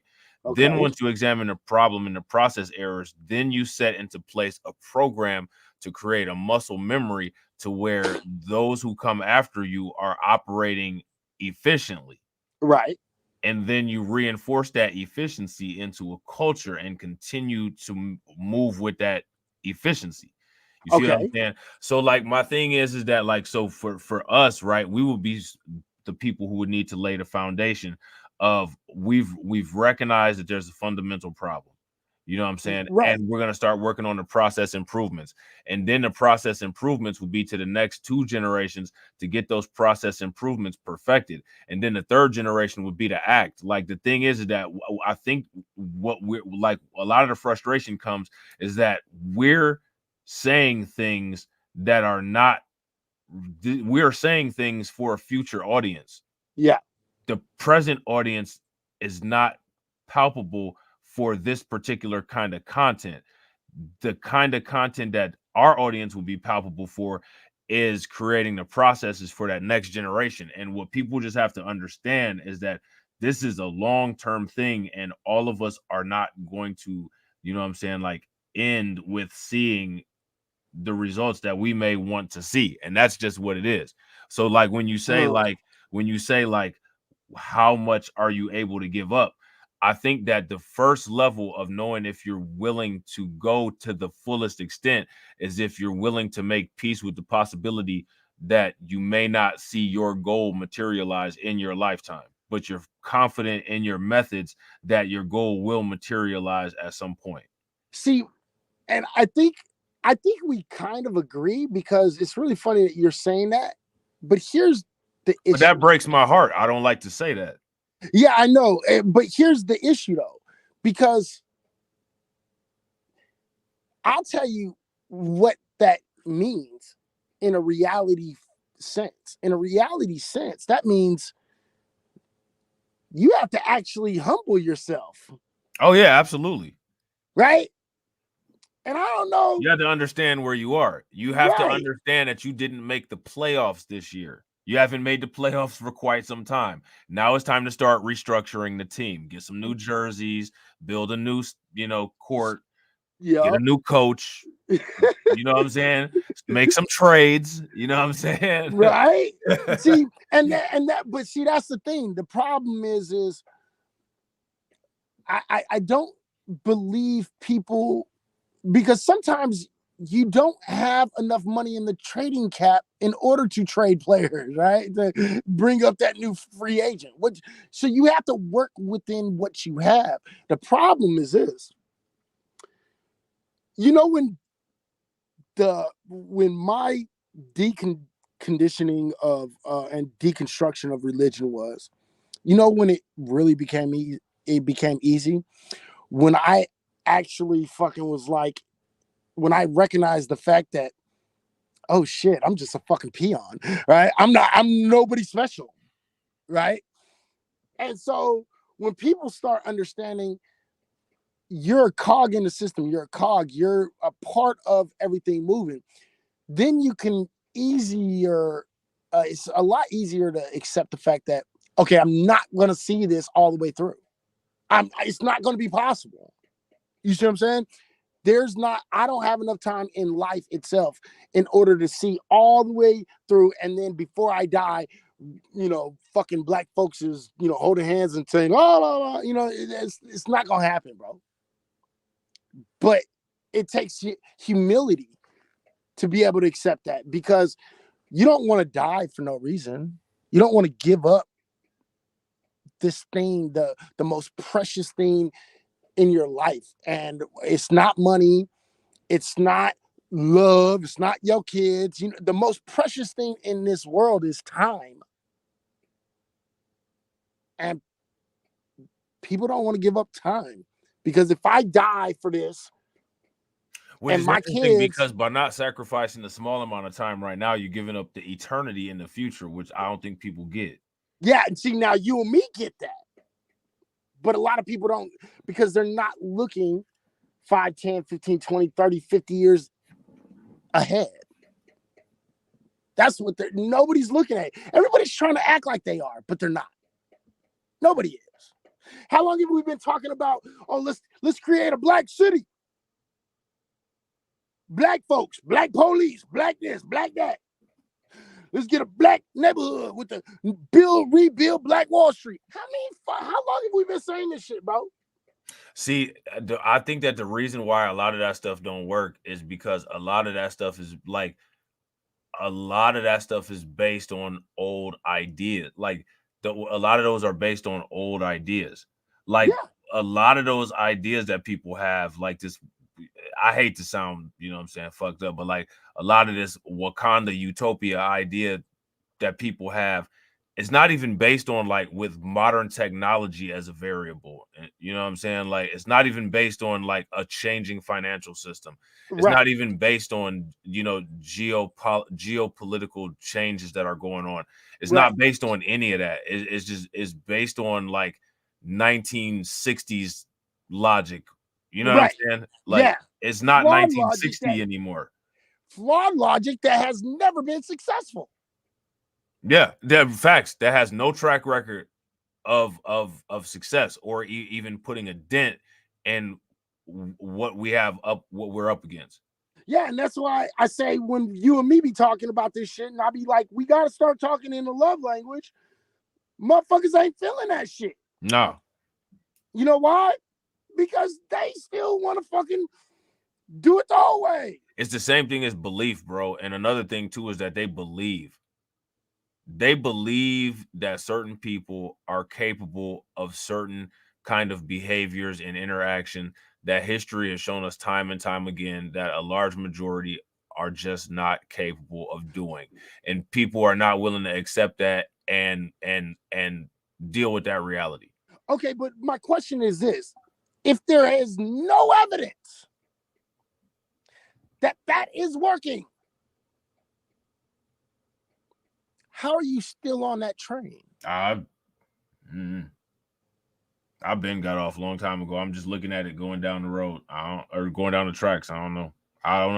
I'm waiting. Like that train is probably like that train is all the way, you know what I'm saying, in Texas somewhere. And I'm still just looking at it going like, damn, it's still on the track somehow. I don't know how. It's driving in the dark without no engineer, but that motherfucker's still on the track though. You know what I'm saying? And and see, it's like, it's so funny. We expose these things, right? But there's not really one right answer, right? There's not. There's things that we all think, hey, you know what? This should be fucking like, duh, no shit, right? Because what I've told everybody, I say this shit all the time. Hey, look, we got to speak in the same love language, because if you're not speaking to someone in a way that they understand, they are never going to understand. They don't feel they need to understand, right? So like back in the day when I was advocating, remember when all the brothers and sisters was getting shot and killed by the police? What did I tell everybody on the other streaming service? Right.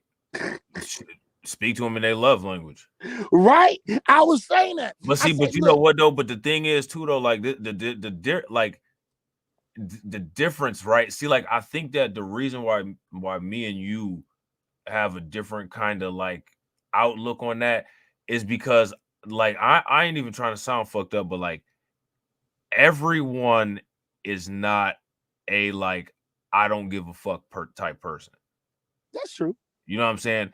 But for people that are I don't give a fuck type people, we actually have like tangible, you know, evidence of, you know, like somebody like, you know, barking at us, and you know what I'm saying, like we bark back, and then it's like, oh, let me be your best friend. Yeah. And it's like, I don't want to be your fucking friend. Right. You know what I'm saying? Like I'm barking back at you, motherfucker, because you barked at me. Like I don't speak that language, but bitch, don't bark at me. Right. You know It's kind of like I don't like you. Yeah. I didn't like you. That's why we fought, and I don't want to be your friend. Right. But when you bark back, is just amazing. Like the avenues that shit opens up. It like, I mean, it don't really open up no avenue, but like it opens up a different side that you wouldn't see. You know what I'm saying? Like it's basically the same as like how a bully will be your best friend after you beat their ass. Punch him in his motherfucking mouth. Yeah. You know what I mean? Like, dude, I became the bully as soon as I beat up the bully. Right. I ain't even really totally beat him up. See? Yeah. So it's like, yeah, I mean, the thing is, you know, because now they want to kick it with you. Yeah. The bully wants to kick it. Oh, okay, you cooler than I thought. Right. And it's like, nah, the whole thing was like, all you had to do was just leave me alone. Right. Right. You do you, let me do me. Right. But the fact of the matter is motherfuckers is not about that life. Like, right. They're not thinking. Everybody wants to be accepted and loved by everybody. Another condition created by social media. Good job with social media. And I agree with Rudy Ray right here. He says also how business negotiations takes place, barking back. I agree 100%. Negotiations, hard positions all the time. You know what I'm saying? Like always standing your ground. Absolutely. Like people will have some like if you look at these politicians, they all got the same pattern. You know what I'm saying? They all bow out. None of them are strong. They're all weak. None of them hold any kind of they never, you know, hold their position. You know what I'm saying? All you gotta do is just bark back, man. They'll love you. Even if you completely oppose everything that they say, they'd be like, well, you know what I'm saying? Like, read that comment. This person held my own. He said, what are we gonna do today, Spike? You see that? What was he just talking about? See, right. This is the nigga I sock in the mouth. See, this is what I'm talking about, bro. You know what I mean? That's the nigga I sock in his mouth. Literally. This is what I'm talking about. It's like, what are we gonna do, boss? Yeah, that's hilarious. Okay, smart ass, what you gonna do? Nothing. You gonna lay down, let them keep fucking you in the ass without no damn Vaseline. Yeah, I'm doing what I'm supposed to be doing, nigga. I'm giving you the knowledge. Now, how about you do something with that knowledge? How about you? I'm laying out the master plan, motherfucker. I can't do all the jobs. Figure something out. Stop being a motherfucking soldier and start being a general, bitch. I gotta agree with Rudy. Rudy said we live in a capitalist society. It's suicide to not master how it works. Yeah, that's fact. That's real shit. I know. But nobody wants to know, bro. Nobody really wants to know. Nobody wants to study, get down to the nitty gritty. Shout out to House of Coons. He said, I'm in fear of my life. Hey, but you know what though? That's the most honest reply that I've ever seen. That's hilarious. Isn't that some real that it's like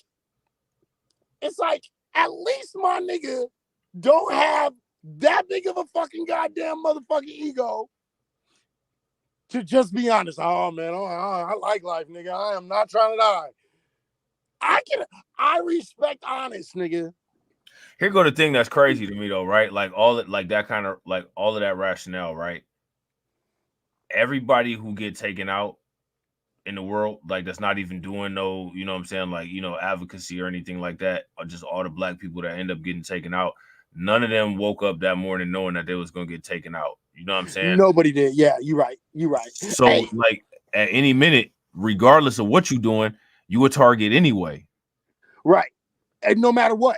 And No matter I what. think that's something that we as Black folks have not realized. We haven't accepted fully yet, even though we should, because we have nothing but examples to show us that. Right. And real quick, Al MC, my nigga, let me explain something to you, my dude. I done 13 bids, bro. And I can easily say 9-10 of them motherfuckers is because I was that stand-up nigga. Stop projecting, okay? Just because you a bitch does not mean I am. All right? Go ahead. Yeah, but I mean, you know, that shit. I don't know, man. I don't know. Yeah, I mean, the thing is you don't have, you know what I mean? You don't have people who have the same kind of, you know, ideologies as we did before. Certain things just don't mean anything anymore.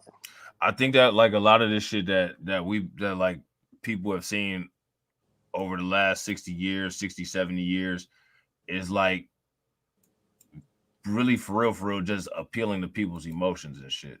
I honestly don't think that a lot of the people that have been, you know, I don't know, like I don't think that there's really any expectations. See, like I got expectations. I got tangible things that I expect for the efforts that people put in. You know what I'm saying? And I don't think that that's really there. I think that people are just being appeased to hear what they want to hear without any kind of solutions behind it. Yeah, because they're not being challenged and they don't have to be challenged. So you're right. Yeah. You know what I mean? My thing is I'd rather not waste people's time. You know what I'm saying? Like I don't want to waste people's time because I know how valuable that time is. Like, yeah. Al, you are the run of the mill. That's why you're writing it inside the fucking room to, you know, self-assure yourself. That's why you're writing it in the room. Motherfuckers who are not running the mill don't need to go into a chat room saying, I'm not running the mill. Y'all crazy.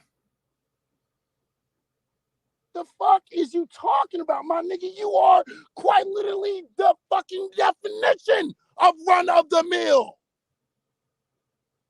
Jesus Christ, bro. Okay, keep on going.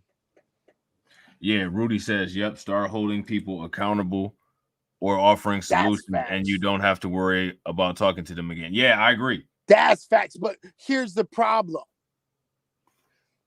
We so busy trying to invite everybody and their goddamn mama to the goddamn barbecue, bro. See? So there is no accountability because once you start inviting all these other motherfuckers to the barbecue, then when you try to hold them accountable, what happens? Oh yeah, they just run to the motherfucker and go to their fucking quinceañera. They go to their shit, bro. At the end of the day, we can't hold each other accountable because if you try to hold somebody to the fire, they can always go to the fucking waterfall. It might be saltwater waterfall, but it's a waterfall nonetheless. And it's going to put out that fire. It's going to cool you down, right? So everybody has an exit, an ability to exit because of this incessant need to fucking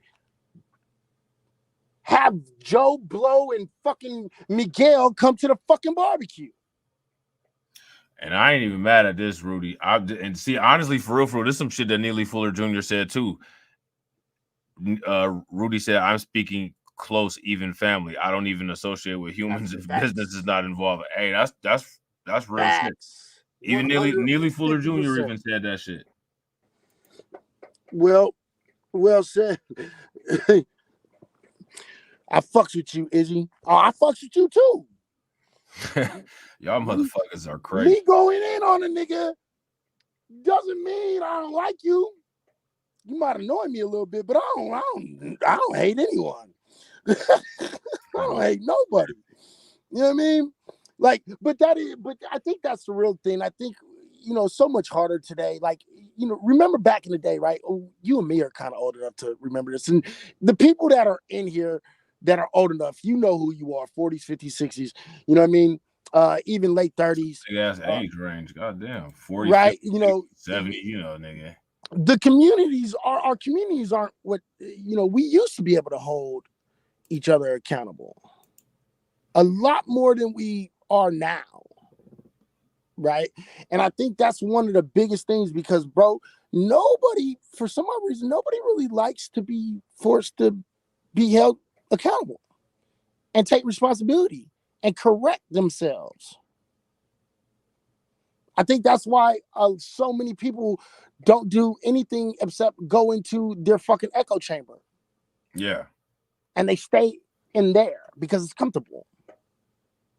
You know what I mean? They don't have to be challenged. Yeah, they don't.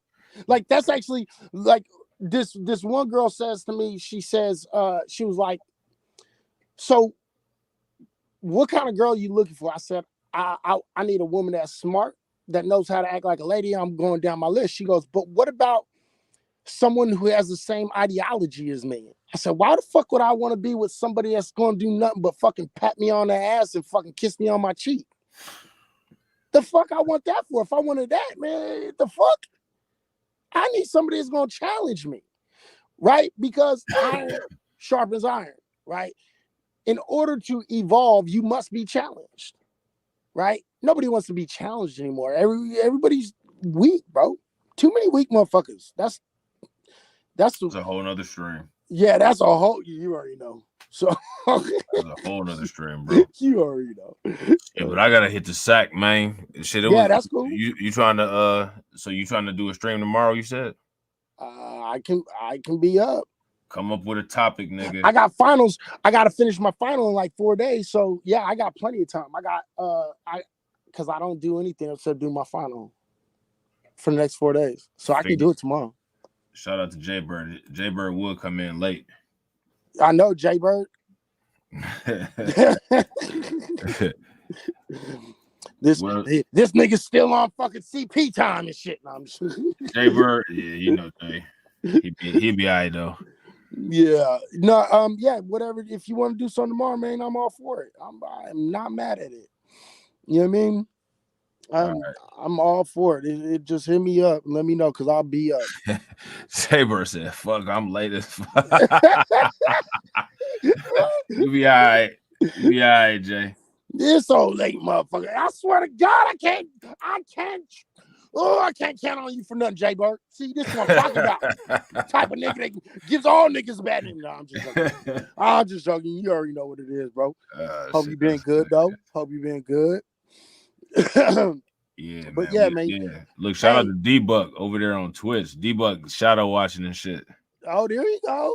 Great listening to you too.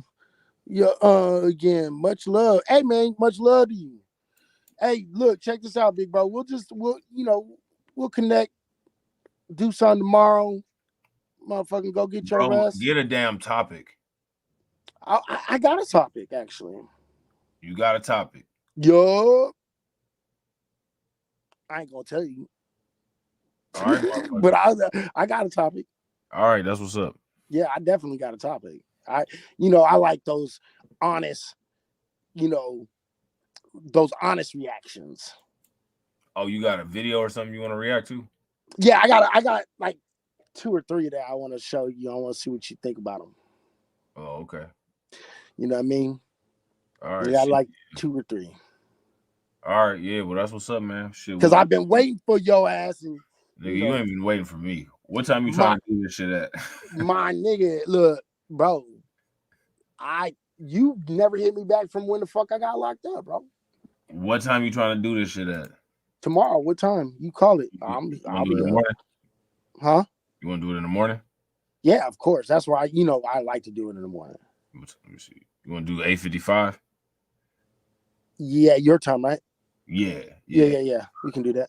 All right, bet. All right, that's Yeah, what's up. yeah. All right, yeah, I set it up then. We do it tomorrow. 8:50. Wait, hold on. 8:50. Yeah, tomorrow we do 8:55. We got me and TD going live tomorrow at 3:30 probably. So yeah. What y'all gonna be talking about over there? Grifting. Grifting. Yeah. Shit, you know we about to grift, bro. Oh shit. Y'all about finna grift, or y'all gonna be calling out the grift? No, we about to be grifting. We about to be grifting it up. Oh shit. This ain't the March of Dimes. You know Look, what remember motherfucker. what did Blade say? How you think we fund this little operation? Right, exactly the right. March of Dimes. Hey, can I be invited to the grift party, motherfucker? Shit. I need some grifting going on over here. Hey, you gotta holler at TD. Yeah, don't trip. I know I gotta probably, show a little bit more support to TD's shit, because I be missing his shit and I be watching his replays, but it's you don't be seeing motherfuckers that watch your replays all the time. So we'll figure it out. We'll figure it out. You know what I'm saying? Yeah, man. But it was fun today, man. I really didn't mean to come up here and jump up. I just actually I have less issues with the connection when I listen to it up here. So I came up to just listen, and then apparently you saw me come in. So I didn't mean to. Holy shit! I didn't mean to bomb your. Nah. It was actually good because this was a perfect topic too. Yeah, I think people have to start really thinking about shit a little bit more deeper. We're gonna try to get them there. Hey man, all you can do is motherfucking build the bridges. They gotta walk across the motherfuckers. Yeah, that's facts. I can bring the little horses the water. I can't make that motherfucker drink now. Okay, so all I can say to y'all is drink, nigga, drink. Hey, House of Coon said, "Give me a shot of that liquor, fool." Yeah, I don't even have no liquor. That was like 2 days ago, actually. Oh man, that shit is hilarious. Yeah, I missed your shit. That's actually I was drinking the shit and I saw your afternoon show. And I was like, I'm gonna go in there in just a minute. I'm gonna throw the shit out this nigga. Reacts with me and Grind and TD. Yeah. Pull it up. Why didn't you pull up? I finally get around to pressing your link, right? You've been off for an hour. Oh, usually we be on long, but I had to get up off of there yesterday because I had to hurry up and get some shit done. Yeah, me and my alcohol self was like, I couldn't even troll on time. That's hilarious. It's all good though. But we doing it again on Saturday and Sunday. All right, that'll work. So so tomorrow, 8:55. 8:55. I'm gonna set it up, nigga. You better be there, bro. You know what? I'm not the one to see. This is what I'm talking about. You see, you old projecting ass motherfucker. Hey, I'm gonna have it set up before I bounce tonight, bro. So, you was talking a while back. So Savage Elixir. Actually, there was 3 of them. Savage Elixir, the Armani, which is the Eau de Parfum. Armani is the oil-based one. I can't remember the exact name of it. And then the third one was Yves Saint Laurent. It's the black bottle. It's the Parfum black bottle with the big ass Y on that motherfucker. Those are the 3 best out there, hands down, period. And if you don't like them smells, then I don't like your fucking palate. That's funny. So, yeah, those are the 3 right there. But Savage Elixir is the one. That's the one. That I don't give a shit. Any woman that comes back in here, or if you go to a cologne shop or like Macy's or some shit, go smell Savage Elixir, specifically Savage Elixir, and tell me your panties don't get a little bit moist. J-Bird crazy as hell. I'm trying to tell you. Tell me, lie to me and tell me that your panties didn't get a little moist just smelling that shit. Jay, wow. Okay. Oh shit. All right, man. I was about to say, what the hell? Yeah, I just want motherfuckers to like know what good smelling shit is. It's worth the price, man. No, It's not even too expensive either. Yeah. So go check them out, man. But anyway, man, I'm gonna get on here and play me some Monopoly Go. All right, for sure, bro. Yeah, I'm about to slide up off of here. I'm about to take a little nap. Like I said, I'm gonna have it set up. So, hey, bro, I'm gonna be here, bro. All right, that's what's up. I'm gonna be here because I've been doing homework and getting my final ready, so I'll be up. All right, bet. All right, I'm gonna shout out the stream sponsors real quick. Shout out to Cannon Hotep. Shout out to Brooklyn Queen. Shout out to Val. Shout out to Carla. Shout out to AB. Appreciate y'all. And we will, tomorrow, if y'all not subscribed to Izzy's channel, make sure y'all subscribe to Izzy's channel, Reality Check Virtual Radio. And make sure that you guys subscribe to our joint channel, Reality Check Virtual Radio, Blacklight Revelations. That's it. Yeah, please do that shit so we can hurry up and we got to get to that 5 scunnet. Yeah, we need to get into this algorithm. Oh yeah, we'll be there. It'll go good tomorrow. Yeah, you already know what it is, man. I can't wait till because when I show you these motherfuckers, you're gonna fucking love it. So, I'm just saying. All right, man.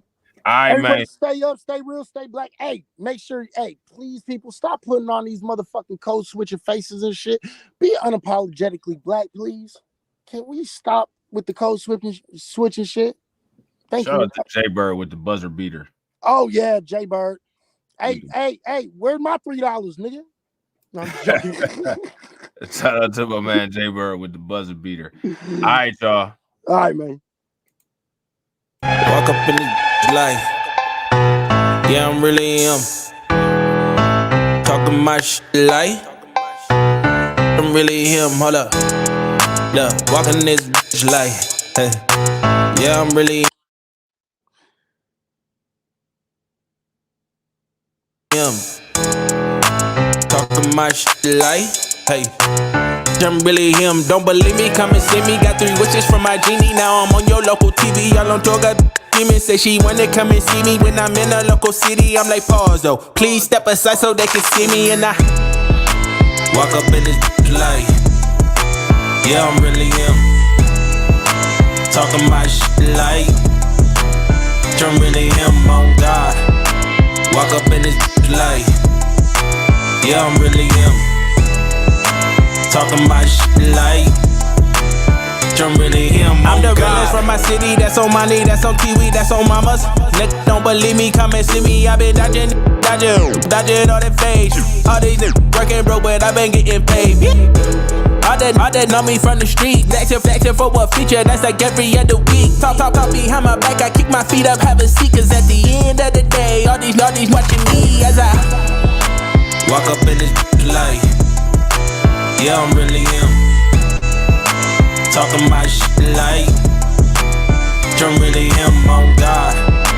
Walk up in this light. Yeah, I'm really him.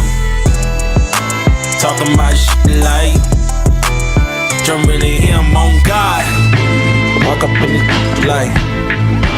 Yeah, I'm really him.